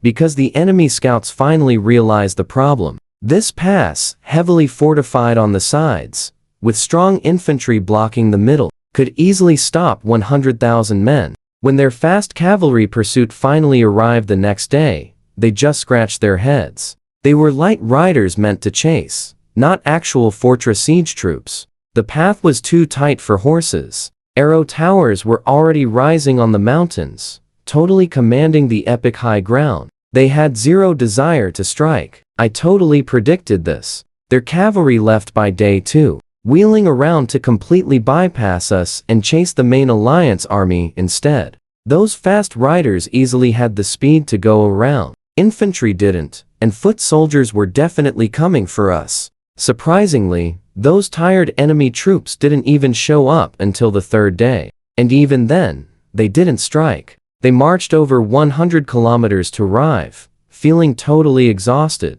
They just sat across from us, resting up. On the 4th day, they bravely sent a few hundred men toward the valley entrance. Before they even reached our cool barricades, a massive storm of arrows drove them back. I nearly panicked. I ran to Fabio, demanding strict fire discipline. Just a few hundred targets, and our eager archers unleashed a ridiculously massive arrow volley. That was a huge waste. Every single arrow fired was one we couldn't replace. I insisted on bringing every single arrow from camp because our ultimate defense depended on them. Crafting new ones required time and special skills we simply lacked. This is exactly why I designed those towers. I personally surveyed the land, using clever geometry to calculate the most optimal firing positions. Each side of the valley featured pairs of tall towers marked with matching colorful flags. The clever towers were positioned so if someone raised a shield facing one side,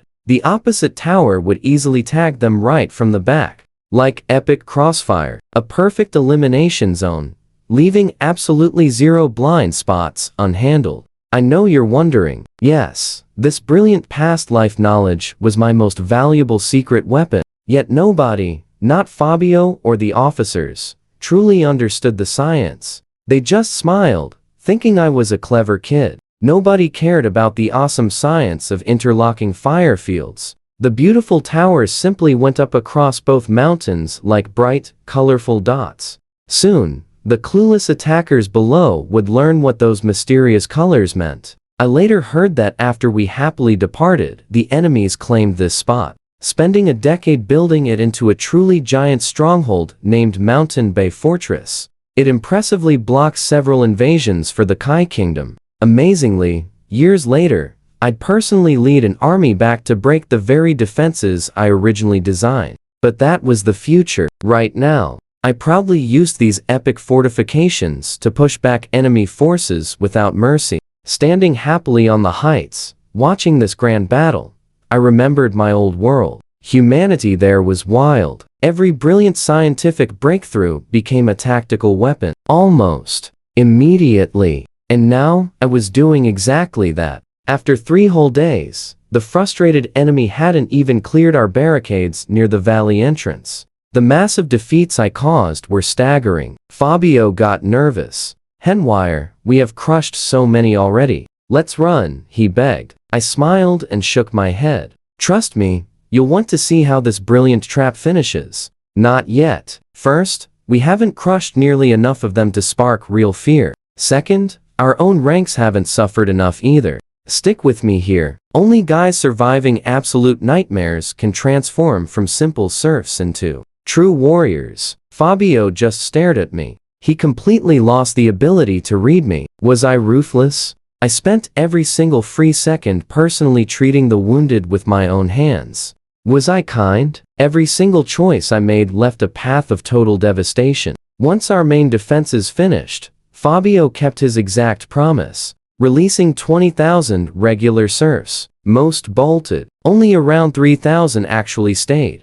Combined with our freshly trained army, I still commanded over 20,000 people. Way too many. A massive group was completely slow, incredibly obvious, and invited heavy enemy pursuit. The perfect number for our grand escape was around 10,000. That, unfortunately, meant our new army had to lose roughly a third. Right here, we had to wreck enough FOs to make them incredibly cautious, but not enough to look like a high-level threat worth destroying at all costs. Walking that exact line would be the absolute hardest calculation of my life. Fabio finally found me on day 13, entirely covered in grime. "The losses are way too high. We must leave now." He just led his personal guard straight into the front lines, fixing a breach. Since day 9, the enemy had been slamming us with literally everything possible. They even sent soldiers scaling the steep mountainsides to smash my arrow towers. But our rested defenders on the heavy fortifications pushed them back repeatedly. Charging uphill wearing heavy armor with heavy weapons is absolutely exhausting work. Initially, the enemy suffered massive, devastating losses just reaching our defensive positions.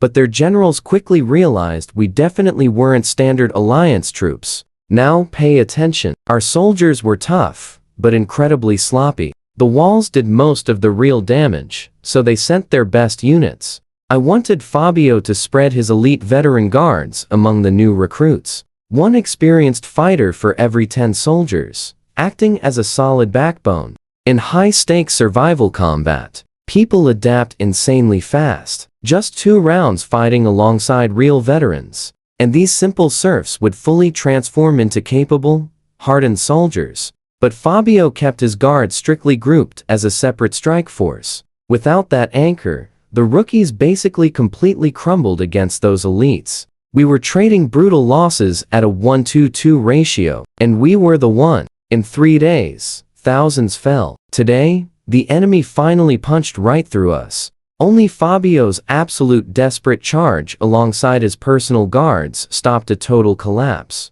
"We've lost over 6,000 men," he screamed, his eyes frantic. "How many more must fall?" 4,000 more, I thought, but I stayed completely silent. Instead, I pointed directly at the enemy. "They haven't suffered enough yet.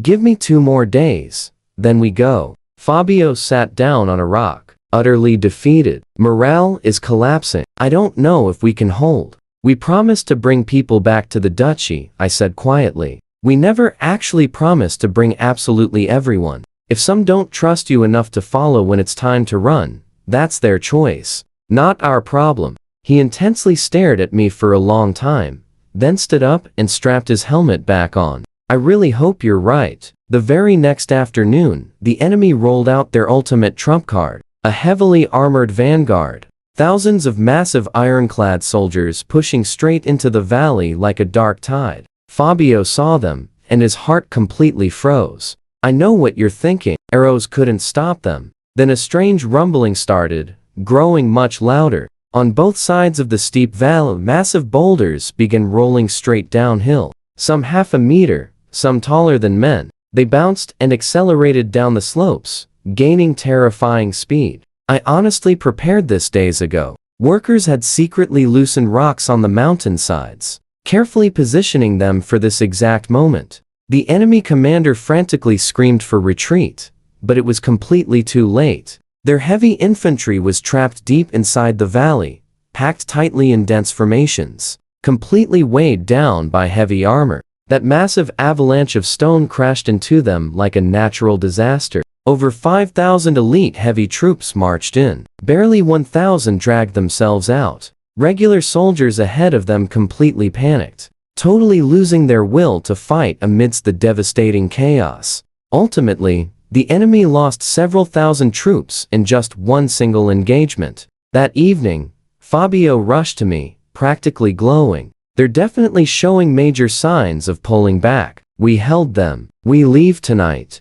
I replied. What? They're retreating. Why rush? The men are completely exhausted. Just give them a day to rest. That's exactly why we run right now. We must give up this position and simply let the enemy take it. It has to look perfectly like they broke through and we ran away. If we stay and they withdraw themselves, we stop looking like disposable serfs and suddenly appear like a truly dangerous main force. The next army they dispatch won't just chase us, they'll hunt us into complete ruin. But if this exact enemy unit gets total credit for conquering our defenses, they'll severely exaggerate our strength in reports to make themselves look incredibly heroic. Any future pursuit force will definitely think twice before chasing such a formidable enemy. Crazy, right? That trap was way too devastating.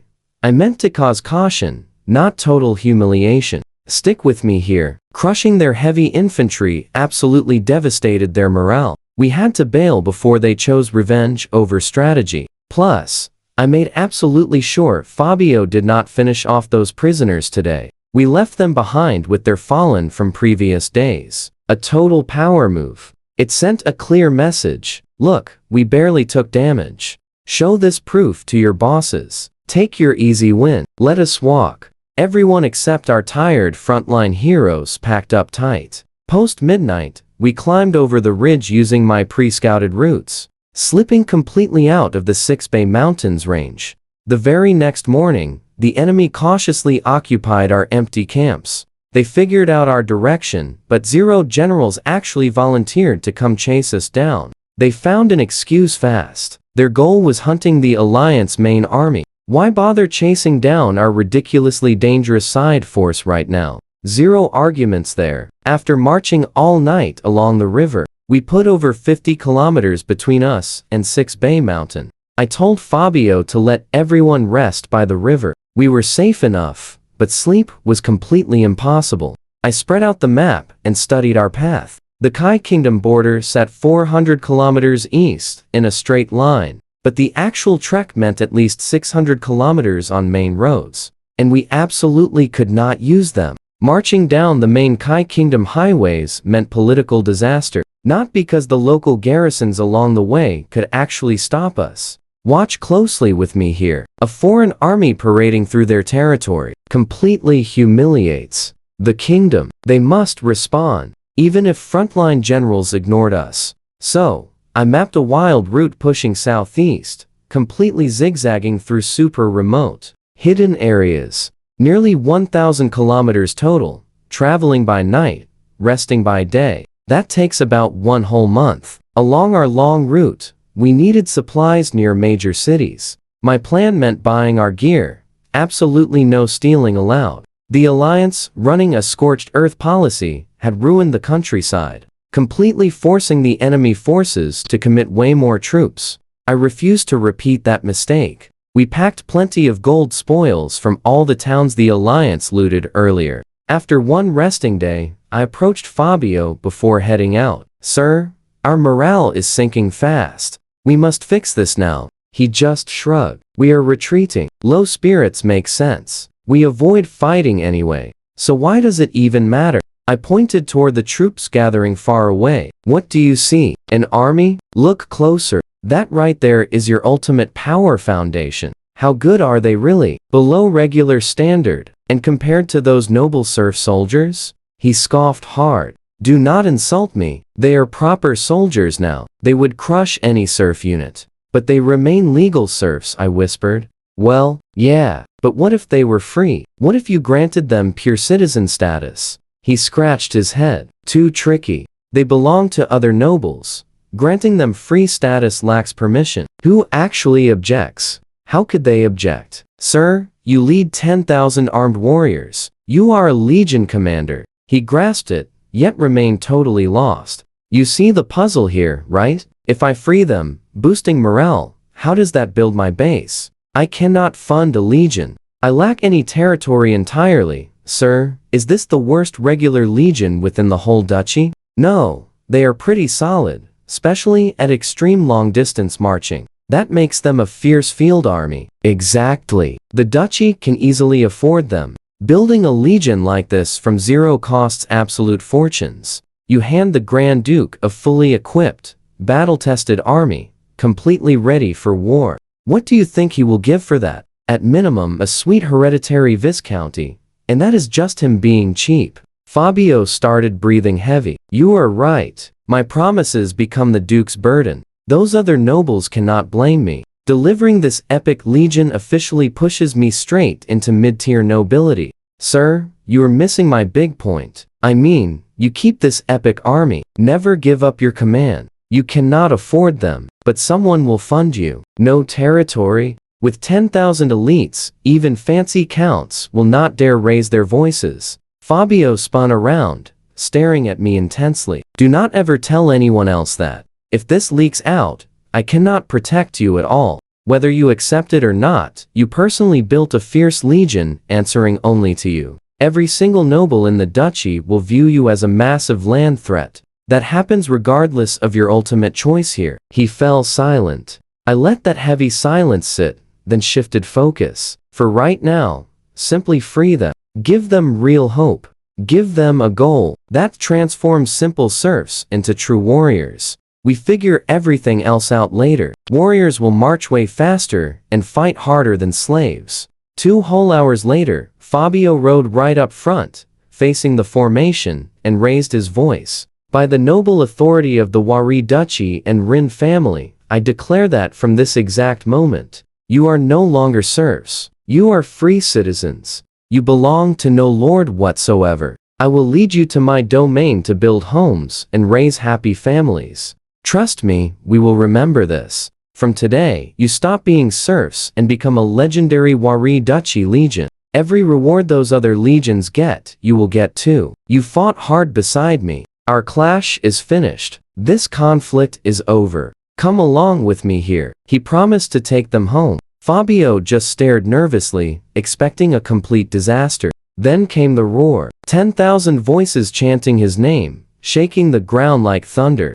Fabio sat there, completely trembling. Not out of fear, but the raw emotion. All those warriors calling for him. This was the true taste of absolute power. 2 days after freeing those troops, a seriously elite cavalry force rolled up to Six Bay Mountain. The Nighthawk Knights, 5,000 strong, rocking black cloaks, with a fierce bird of prey. They carried 4-meter lances in full heavy armor. A charging cavalry unit, the exact kind every nation treats as their ultimate mobile force. They were sent to hunt us down. But while chatting with the defending general at our old base, a royal messenger dropped new orders. The Nighthawks immediately wheeled around and galloped southwest, reassigned to chase the Alliance main army instead. Among those riders was Obion, burning with intense hatred for the alliance that had taken his entire family. My dad. We passed within miles of each other,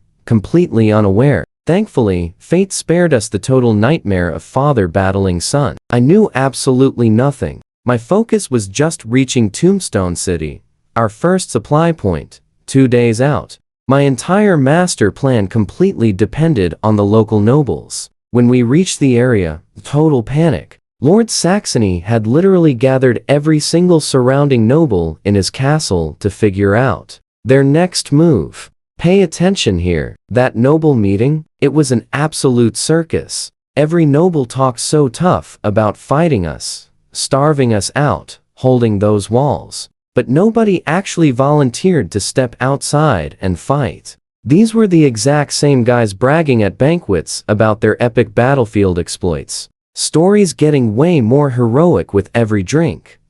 Especially when ladies were watching. Now, with a real enemy approaching, they abandoned their own castles and ran to Tombstone City, falsely claiming they just came to discuss strategy. Lord Saxony was furious, but kept calm. He showed my message, offering to buy their supplies at a fair market price. We were not there to conquer, we just wanted some food, a day of solid rest. And then we would leave peacefully. The nobles instantly dismissed it as a trap, starved them out for a clean victory. Saxony then shared my second point. If nobody agreed to trade, we could not guarantee we wouldn't just start raiding. We had zero interest in attacking Tombstone City. But those undefended noble estates outside the massive walls? Those were extremely easy targets. The room went dead silent. After an awkward pause, old Viscount Grass cleared his throat. Well, they offer fair prices. They are basically merchants right now, an army. Trading with them might work. Others quickly agreed. The debate shifted to logistics, how to trade safely, and ensure everyone kept their word. I know what you're thinking. They needed an enver for details. Back at camp, Fabio was absolutely furious with my enver plan. No way. You are definitely not going. If you get hurt, it is not worth it. Someone has to meet them, I argued. Send someone else. I shook my head. Only I know the plan's details. Sending anyone else means briefing too many people or risking a huge mistake. Besides, I am just a kid. They have absolutely no reason to hurt me. Entering Tombstone City, I perfectly played the terrified little boy. Lord Saxony just frowned at me. They sent a tiny kid. No sincerity. My lip trembled. Yes, sir. I am just a prisoner they captured. They threatened my sister, so I deliver this. Viscount Grass smiled gently. Don't be afraid, kid. From the Kai Kingdom? I nodded. Yes, sir. South Mouse Village. Nobody had heard of it, and nobody questioned it either. Nobles never learn tiny village names. My flawless Southern Kai accent was all the proof they needed. Then I delivered the proposal exactly as planned. Both sides placed their goods at totally separate locations. Inspectors verify everything. No middlemen, zero guarantees needed. Once confirmed, simply signal your people to collect. The nobles stayed quiet, still hesitant. So I lit the final spark. Consider this. You are not trading with enemies. You bravely fought, drove them off, and seized epic trophies. You even rescued captured Kai citizens. That is a massive achievement, something officially reportable. You absolutely will not be punished. You'll be rewarded. Their eyes lit up. These weren't purchases anymore. They were glorious spoils. So what do we take from this? Saxony lost. Hurting me meant nothing. He handed the matter to Old Grass and walked away. Before leaving, he glared. Tell them to release every captured child, including you. All right. You and I are diving into a massive turning point. I genuinely liked the old soldier, but it was way too late. My fate was tied to Fabio.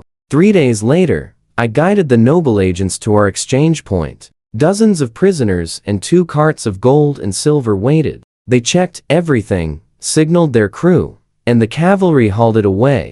A knight turned to me before leaving. Are you sure you will not join us? We can send someone else with the location. I squeezed out fake tears. I just cannot do it. They still have my sister, he sighed, letting me ride away on my mule. That afternoon, Mountains of supplies rolled into camp. The next day, we moved exactly as promised.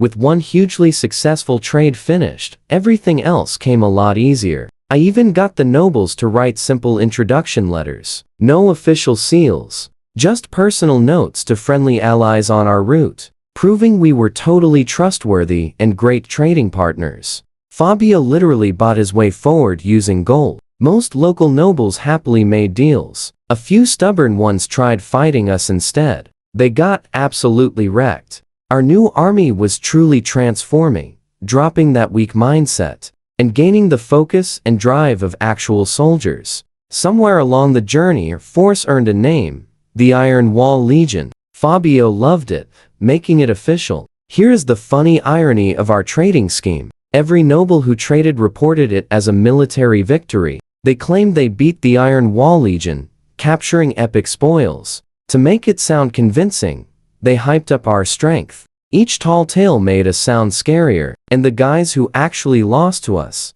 Now pay attention here. They lied to cover up losing. After 2 months of marching and minor clashes, the Iron Wall Legion became an absolute legend in the Kai Kingdom. According to their official reports, we had lost over 6,000 troops. Yet here we stood, over 10,000 strong. The kingdom military must have been confused. Was this some super legion with 20,000 men? Nope, the truth was much simpler. Those local nobles had been totally lying the whole time. When we finally reached the border, we hit a wall. The Kai Kingdom border guards were nervous. They heard the wild legends, avoiding a fight. But letting us pass easily was impossible to explain. Then a 7,000-strong legion arrived from the south, ordered to join the 6,000 border troops and stop us. 13,000 against our 10,000. But the second they saw our actual forces, they completely panicked. Their intel claimed we were down to maybe 4,000 or 5,000 guys, after those supposed losses.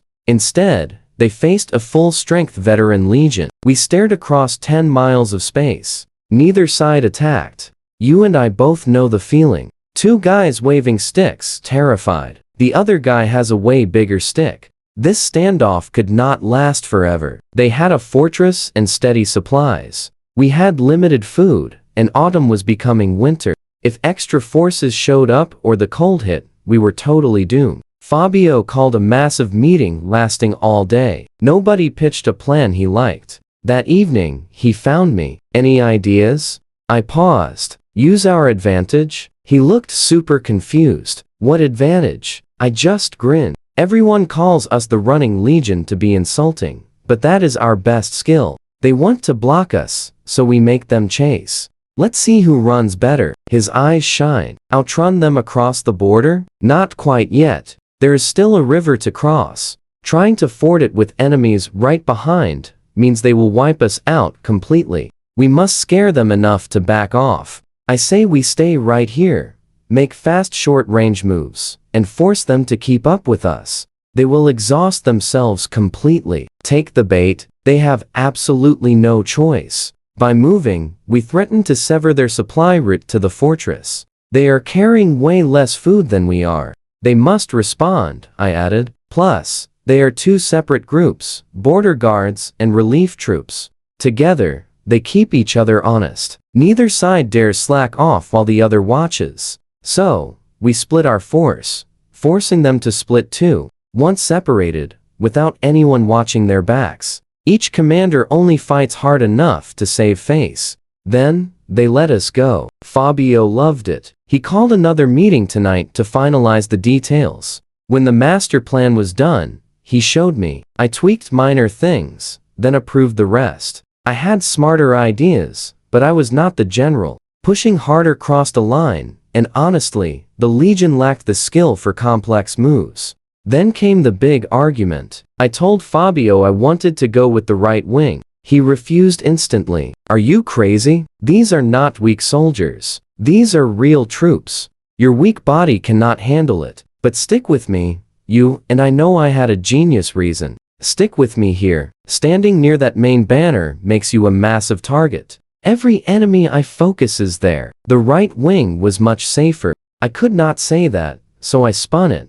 Sir, only we truly grasp this plan. you will lead that left wing perfectly. But if the right side fails without someone who sees the whole picture, it could totally ruin everything. Tell Commander Duvian I carry your authority during emergencies. That way, both wings can adapt on the fly. We will smash the enemy and meet at the river. Right wing Commander Duvian was someone I had quietly groomed for months. A true knight level warrior, just missing the actual formal title. He was Fabio's close friend from their battle axe days. I treated his deep wounds twice. Once at 6 Bay Mountain when badly hurt, and again during our retreat. I gave up my own mule so he could ride while heavily injured. He was our absolute best among 14 battalion commanders, and I secretly pushed Fabio into picking him for this vital role. Fabio finally caved, but forced Duvian to swear to protect me. He hinted that surviving mattered way more than actually winning if things went totally wrong. 2 days later, we moved. The Iron Wall Legion surged forward. Enemies braced for a head-on charge. But at 500 meters out, we just stopped cold. Now watch this closely. Before those enemy generals understood anything, our army split, sprinting left and right with perfect organization. What exactly were they even doing? Trying to go right around us? Encircle us? But they do not have the numbers. Wait, are they heading straight for the river?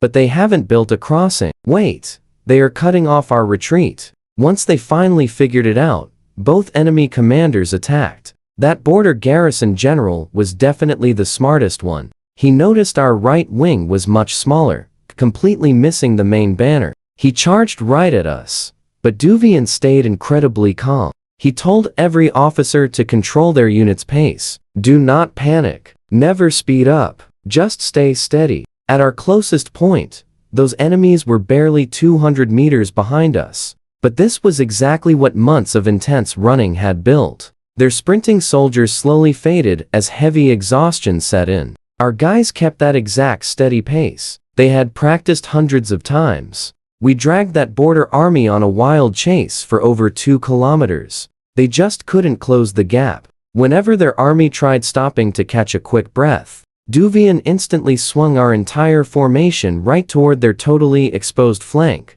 The enemy general had zero choice but to order his guys to keep running to block us. From above, we looked like 2 giant snakes twisting across the battlefield, desperately trying to bite each other's belly. Within 30 minutes, one snake started getting a lot fatter. Not stronger, just way sloppier. That border army was completely crumbling. You feel that tension, right? Soldiers gasping, stumbling, collapsing completely. I had been waiting for this exact moment to strike. I told Duvian now. He ordered a full stop. Front suddenly became rear. The entire column fiercely spun around. In barely 10 minutes, we formed a perfect attack line. That general saw it coming and desperately blew his horn to build a quick defensive wall. But his men were totally scattered and wheezing. Before our vanguard even pushed forward, half those enemies still had not found their actual squads.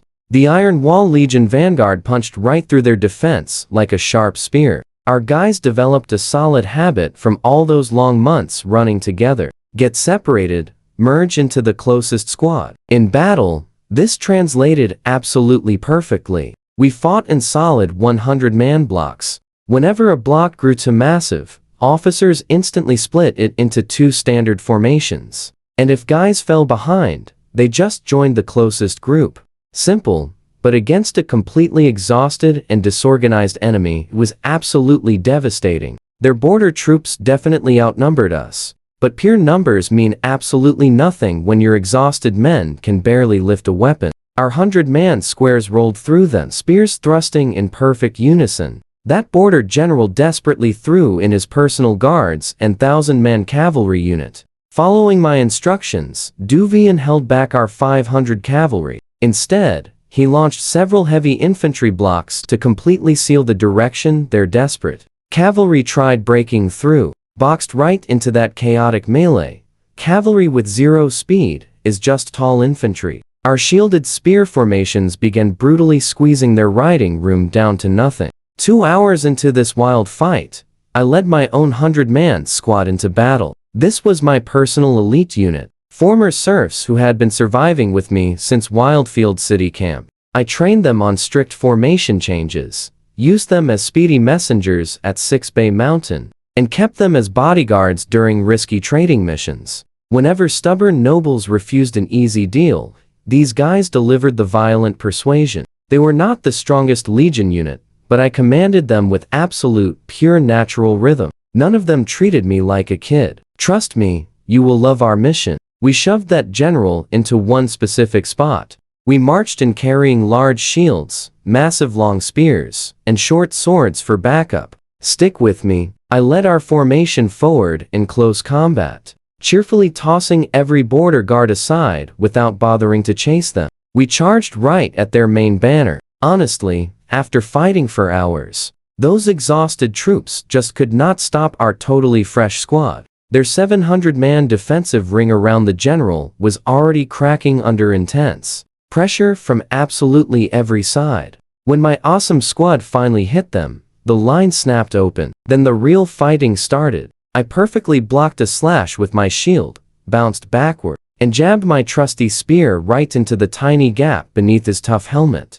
As I yanked it out, a massive sword chopped my spear handle in half. The big guy totally swung right at my shield arm. I aggressively smashed my broken handle right into his face, making him flinch, and quickly caught his blade perfectly on my shield. I stepped in close, grabbed my short sword in a sick reverse grip, and drove it sideways, right into him. Sparks flew as I pulled out. Before I could even adjust my grip, another huge sword came crashing right down. I bravely blocked with my short sword, but the insane impact shoved the blade right into my shoulder. He pushed down hard, forcing me to one knee. Watch closely. His giant sword chipped into my blade, and then he wildly swung horizontally right at my head. My guard caught it, but the force slammed the metal into my helmet with a loud clang. My vision totally swam. Fighting through that dizzy spell, I heavily bashed his arm with my shield. When he awkwardly stumbled forward, I dropped my ruined sword, pulled out a tiny hand crossbow, aimed at his open helmet gap, and squeezed the trigger. The 5-inch bolt zipped through his visor slot. He fell backward, totally defeated. I casually tossed my broken sword aside. My shoulder leather was completely sliced open, showing the shiny chainmail underneath. I confidently rolled my left shoulder back. A sharp spike of pain suggested a fractured shoulder blade, but pure fighting adrenaline buried that awful feeling almost instantly. I grabbed the fallen guy's long sword and cheerfully charged at the very next enemy rushing toward me. I just needed to buy some time. My spear formation was cutting through to reach me. I just had to survive until they arrived. My plan was completely straightforward. My 100-man squad would boldly tear open their defensive ring, and all our troops would happily pour right through the huge gap. Everything was going amazingly until several real knights charged at us. Not guys on horses, but warriors with absolute knight-level combat power. Their epic battle aura was spent, but they wore ultra-heavy armor, swung giant swords, and had the insane strength to mow through my guys like a tractor. I totally had to step in. You and I both know the range damage dealer always draws crazy aggro. I was just the archer hiding in back, but like any game, the shooter gets targeted most. After I casually sniped one knight, the others locked onto me almost immediately. One wildly smashed through my guards, coming right at me. The others aggressively pushed my soldiers back to stop them from helping. I was completely cut off, alone against a wounded but terrifying knight. Luckily, 3 crazy months of intense training pushed my teenage body well beyond normal adult levels. Shield in one hand, spear in the other, I fought a desperate, close-quarters duel, and finally took him down entirely. Then more elite soldiers rushed in. The guy I defeated earlier with the hand crossbow was literally my 6th elite victory today. By then, I was fighting 2 heavily armored soldiers at once with a borrowed sword and busted shield, hanging on purely by insane teenage stubbornness. But I could finally hear it behind me. My awesome squad had finished off the 4 remaining knights and was cutting through to save me. Sure enough,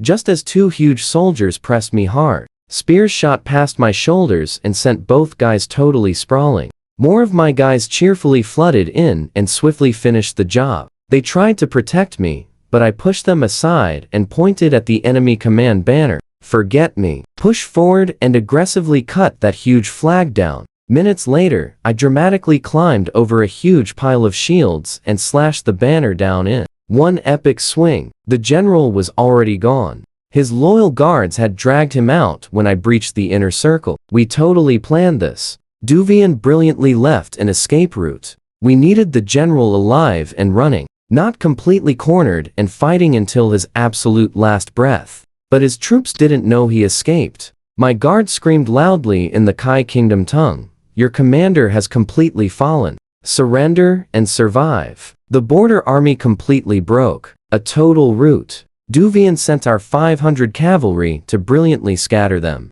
By dusk, our right wing regrouped, quickly swept the whole battlefield, and happily marched straight toward the border river. 2 days later, we arrived and instantly started building rafts. A day after that, Fabio and the left wing caught up. He crushed the other enemy force too, and wanted to rest. I said, no way, we just destroyed their massive border garrison. That is exactly why we must cross way faster. The kingdom cannot allow a third front to open during their massive counteroffensive. They will send elite forces to stop us. If enemy scouts show up tomorrow morning, it easily proves I am totally right. Trust me on this one. The next morning, scouts appeared everywhere. Fabio stopped arguing and ordered everyone to start chopping trees. Let's dive right into this wild escape. That first night, I skipped single rafts and built one massive bridge. Overnight, we safely relocated over 2,000 injured troops and 1,000 support staff.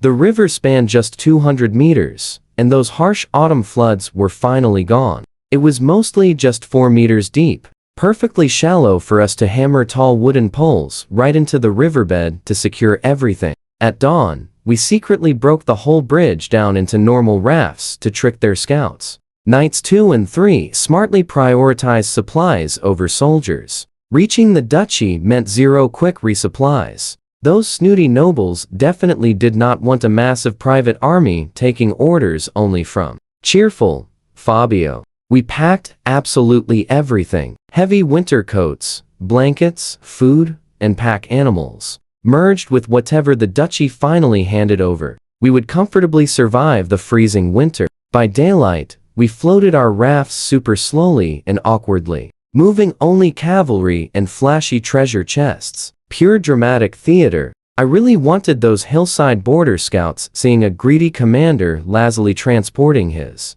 favorite elites and shiny gold. Watching our fake raft traffic, their top intelligence would wrongly guess we needed an entire month to cross completely. They completely missed our secret night bridges. By day 7 of the operation, the vast majority of our army was already safe on the opposite bank. But that afternoon, scouts warned us an elite enemy cavalry squad entered the nearby border fortress to finally rest. Now, pay close attention. Time was up. That night, I ordered all 4 secret bridges launched at once. The crazy rush made guys slip into the water, but luckily, their heavy armor was already safely across. Everyone mostly swam out. By dawn, over 2,000 people still needed crossing, and waiting for night was impossible. We instantly switched to daytime crossing. Those enemy scouts finally realized the trick and shot blazing signal flares. I ordered Fabio across first, but he stubbornly refused. I guessed that elite cavalry would definitely strike us by noon at the absolute latest. 2,000 anxious people balancing on shaky wooden bridges with strict weight limits. This escape was getting wildly tight. Even trickier, half the remaining troops rode horses. Those mounts walked incredibly slowly on swaying planks, needing constant soothing from riders. I urgently tossed backup rafts into the river and loaded the infantry. Despite so much march practice, paddling those mere 200 meters took them almost an entire agonizing hour. Luckily, once the first crew hit the far side, we strung thick ropes across banks to pull the next groups over so much faster. I commanded my guys to rip down every remaining tent and totally pack the rafts. Finally, the horses finished, but several hundred brave soldiers remained waiting. I pushed everyone onto the planks and demanded those western anchor ropes slashed instantly. The ground was literally shaking from incoming whoos. I screamed to slice the underwater ropes. Now completely freed from those wooden anchor posts, the massive bridges started drifting downstream. Those strong eastern ropes held firm, making the huge structures swing wide into the rushing water and gracefully pivot toward our shore. You feel that suspense, right? Everyone gripped the planks. Then I spotted them. The legendary Nighthawk Knights. Those terrifying red cloaks lined the western edge in flawless formation, silently watching us drift away like absolute menacing bosses. Even with a giant river separating us, their overwhelming aura was completely suffocating. Fabio cheerfully started shouting playful taunts across the water. "Get completely flat," I screamed. "They are about to fire." That terrifying commander simply raised his hand. Instantly, riders grabbed massive bows from their saddles, aiming directly at the rushing water in flawless sync. We totally used rafts as shields. I rolled right off the planks into freezing waves, while the heavy wood above me violently shuddered. I held my breath for over 60 seconds, finally surfacing behind the raft. The entire thing looked exactly like a giant wooden hedgehog. Arrows covered every inch of wood. Several brave soldiers were trapped against rafts by that intense barrage. Lost soldiers drifted in the current. They kept firing. I gulped air and dove back. 2 breathless cycles later, soft mud finally touched my boots. The river was just shoulder level near the safety of the bank. I surfaced and swam ashore. Shield-bearing guys hauled me up. Cheerful, Fabio, completely soaked in a blanket, excitedly bounced around screaming to grab our archers. "Fire back," he yelled. Shivering and completely soaked, I ran over. "Sir, please stop. We successfully crossed. Surviving is our biggest insult to them, so no wasting arrows." He playfully grumbled, but relented. Once dried off, I saw Fabio gently moving our fallen men and gathering those enemy arrows. He curiously held one up for me. "Look at these crazy 2-inch armor-piercing arrowheads. Those Nighthawk Knights never cut corners. These things cost an absolute fortune." Grabbing the shaft, I totally understood how they pinned guys to solid wood. "These were definitely not ordinary arrows," Fabio quietly sighed. "We almost escaped perfectly. Makes you think, right? We lost 100 brave guys at the finish line. Trust me, you and I are diving into pure chaos." I stayed quiet. His taunting soldiers literally provoked that massive enemy volley. His fault. We were completely exposed. All our protective armor had already been sent ahead. 100 fallen, plus injured facing massive infection risks.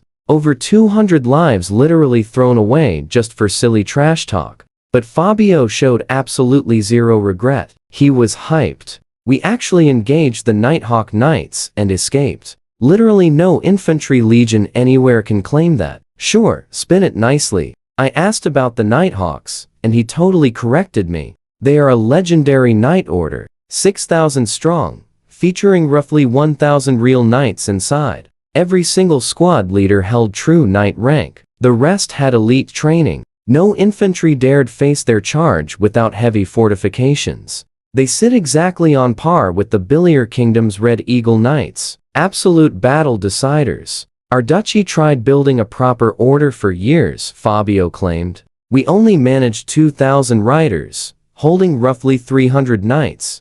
It is absolutely nothing compared to them. He clapped my shoulder. We finally returned. Finally time to rest. I glanced across the river, watching those silent, red-cloaked riders, standing perfectly in their absolutely flawless formation. That was the ultimate army I dreamed of building. We safely crossed, rested 2 full days, and marched again. Emerging from the forest, a duchy outpost quickly spotted us, lighting panic signal fires. But we were definitely not enemies. We were just coming home. Fabio proudly displayed his official seal and commission papers. The captain failed to verify them, reporting higher up. Days later, a noble arrived, checked his credentials, and cruelly denied our entry too. Now watch this part closely. We just camped nearby, waiting endlessly. Half a month totally vanished. Freezing snow started falling. The duchy stayed completely silent. Fabio approached the fortress commander, literally begging for basic winter supplies. The commander claimed they had nothing to spare. Fabio knew he was lying. Every single border fortress stockpiled enough food for 8,000 people, surviving a 3-year siege. He held his temper, rejected their selfish invitation to stay indoors alone, and returned. I told him to ignore those petty little men. That fortress commander is strictly following orders. The real people blocking us sit much higher up. We still have some funds. Let me take guards to Iron Pit City and buy everything we need. 5 days after leaving with a dozen guards, everything completely collapsed. Halfway there, border fortress cavalry scouts suddenly intercepted us. They held orders to bring me somewhere. I figured the Grand Duke's Enver wanted to use me to negotiate some wild terms with Fabio.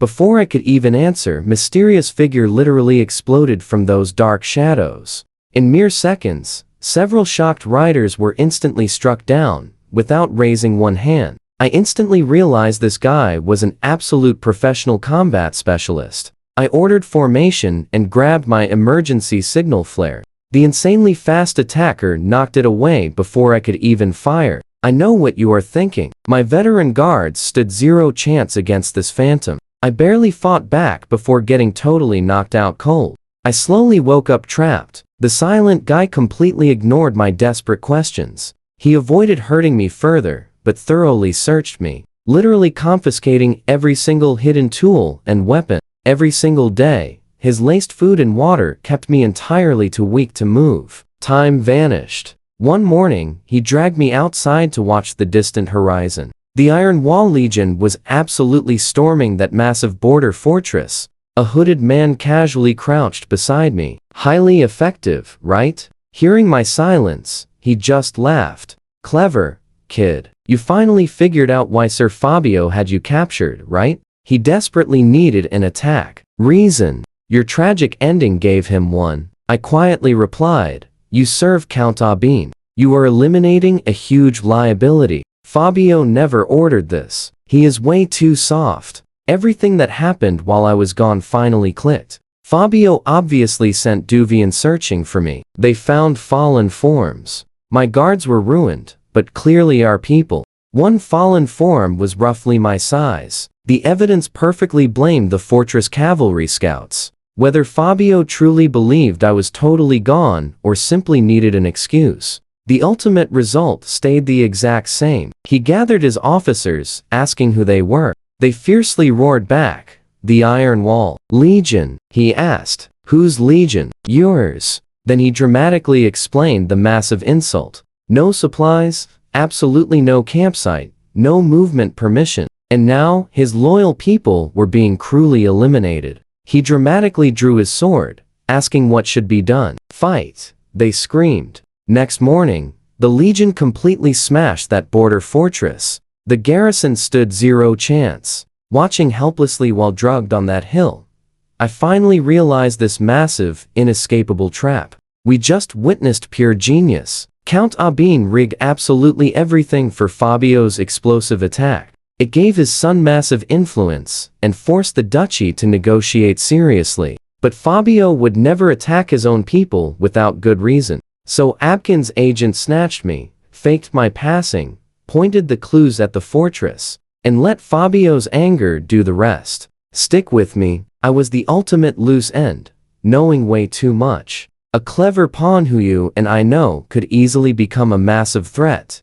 Abkin's agent wasn't here for a rescue. He came to decide if I survived or perished completely. This hooded guy was Count Abkin's shadow guard, a top-tier assassin, way above normal soldiers. I looked up at him. I have one question. Since I am a goner anyway, can you satisfy my curiosity first? You can decide if I get an answer. I think I did amazing. I never hurt the Count's interests, protected Fabio entirely, and kept pushing that boy straight to the top. Isn't making his youngest son highly capable a great thing? I am still young. I could seriously help Fabio so much more. Later. So why does the Count want me gone? The shadow guard didn't deny his boss. He just said I did well, but my timing was terrible. If the eldest son was still around, the Count would have backed you completely. But the eldest is gone, making the youngest the heir. The Rai family carries a royal lineage, and that honor cannot be stained. I sighed heavily. I see it clearly now. I truly understood. I made a massive mistake by applying the pure logic of my past life to this crazy world. Back home, a strategist who delivered results would be totally valued, highly celebrated, and gladly recruited. But here, honor and reputation meant way more to nobles than actual results. Watch closely now. Everything I did, making Fabio escape the night raid and turning it into victory, that crazy trap at Six Bay Mountain, the secret deals with Kai Kingdom nobles during our epic march. I honestly saw these as super smart moves. The nobles saw them as cheap tricks, sneaky schemes, completely unworthy of a royal lineage. Plus, there was an even deeper and much bigger problem. Abkin did not want an amazing heir, just an okay one. Above the count sat the Grand Duke, the real ruler, having a son, way too capable, leading a massive army, guided by a fierce strategist, pushing him incredibly high. The only rank above count was the Duke himself. That was a huge threat. No father in this political system could ever just tolerate. So Abkin had to make me disappear, not to hurt Fabio, but to protect him from being viewed as incredibly and dangerously ambitious. I just laughed bitterly at myself. I finally took a huge risk, tried a fun shortcut to power, and walked straight into my very own trap.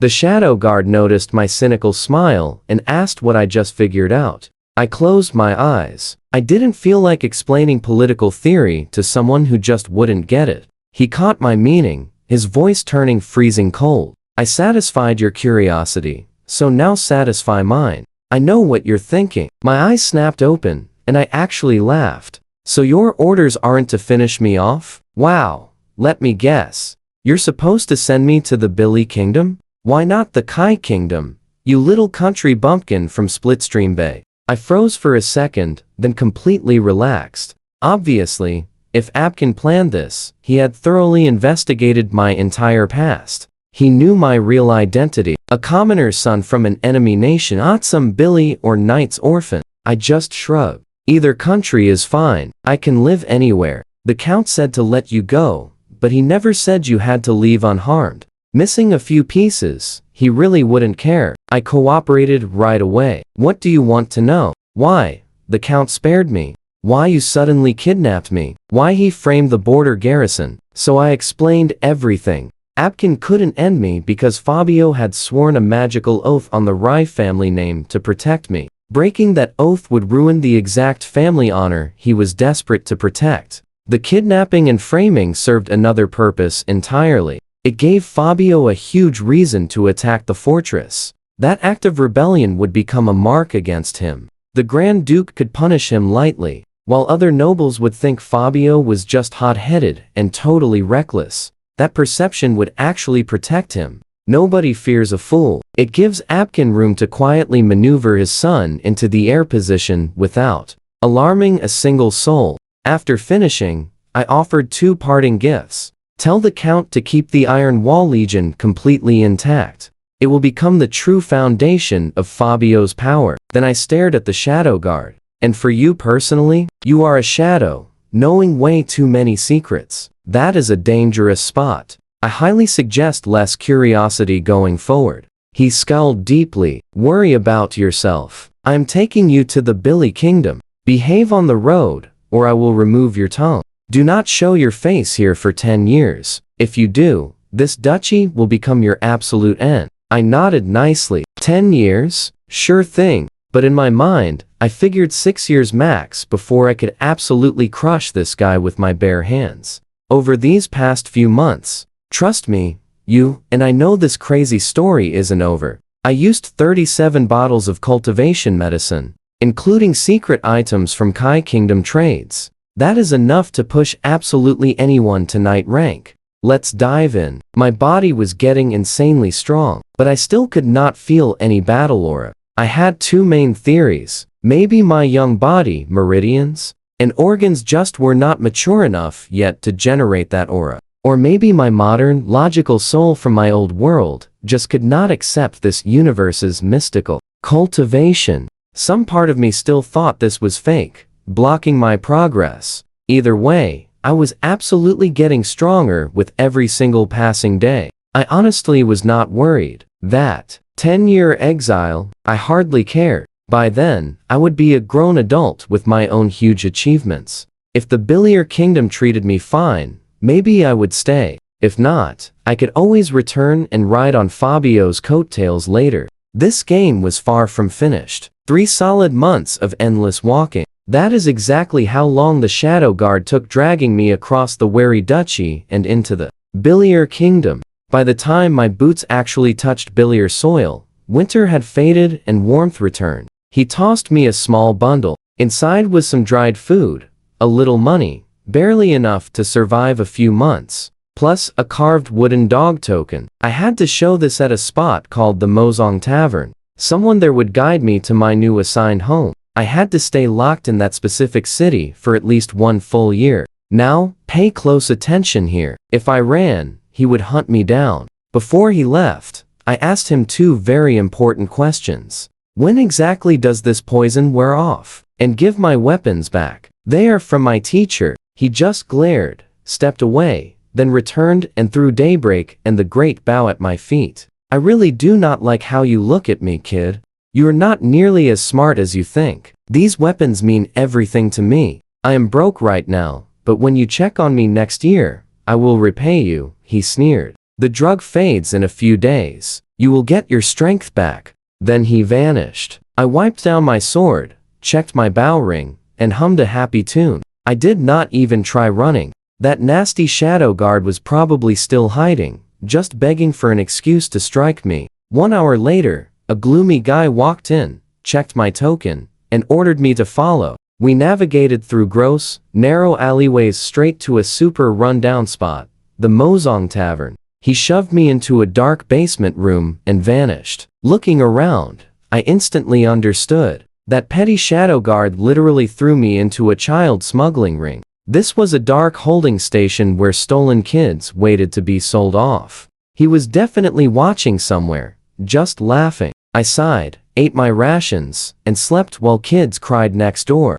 2 days later, my body was finally starting to heal up. I figured I needed 1 more week to reach max power. That same day, the smugglers had finally collected enough kidnapped kids. They shoved us all into a tiny, cramped wagon. And worse, they took my bag and my weapons, daybreak and the great bow. They spotted the premium steel and knew it meant big money. I just glared at the heavily armed guard holding his crossbow. I was still too weak to fight back. Not yet. I asked the gloomy guy 1 simple question. How much did I fetch? 17 silver. You and I know that is not cheap. You better be worth it. 17 silver coins. I permanently burned that number into my brain. That was officially my starting value in this crazy world. 17 silver coins for my life. I promised myself never to forget what I meant to these absolute scumbags.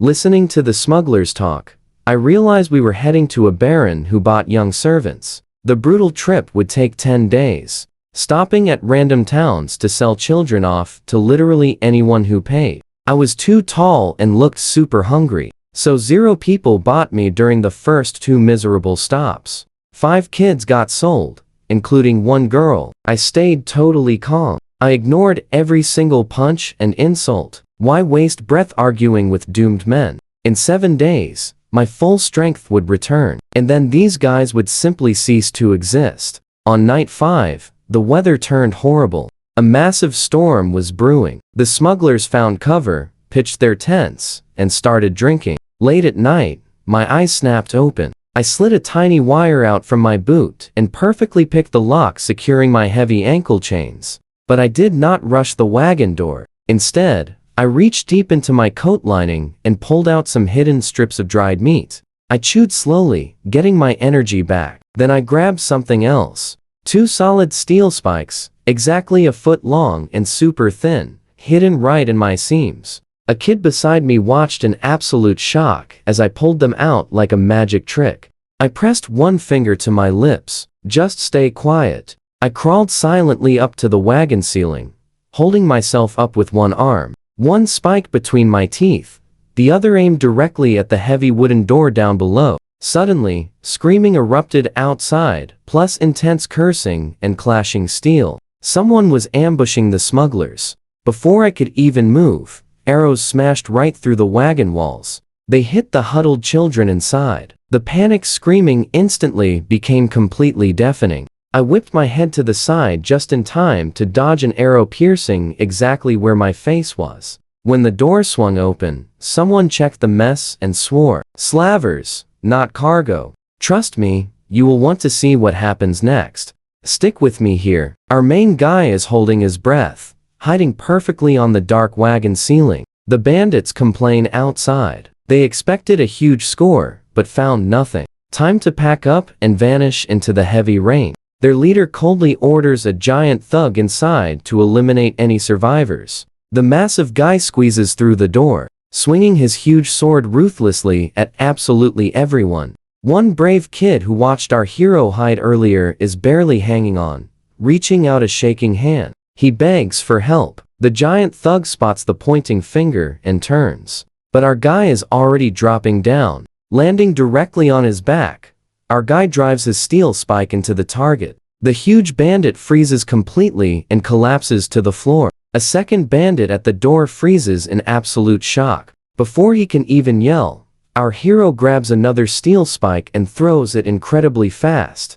A perfect, direct hit. The guy goes down hard before making a sound. Grabbing his weapon, our hero leaps from the wagon as the guy falls, rolling smoothly underneath it. Time to scan. Around 12 bandits are totally distracted, looting the defeated guards. Only 2 spot him right away. Everyone else is grabbing the loot. These guys are no ordinary thieves. That matching leather armor and those military swords? Definitely army deserters acting as bandits. Highly dangerous enemies. He desperately needs to reach the trees. Without any armor, one solid arrow could end everything. Plus, the weakness potion he drank earlier is still affecting him. A direct fight against this entire squad means instant defeat. Now watch closely. He drops low and crawls lightning fast. Before those 2 guards can even blink, he sneaks right behind another bandit.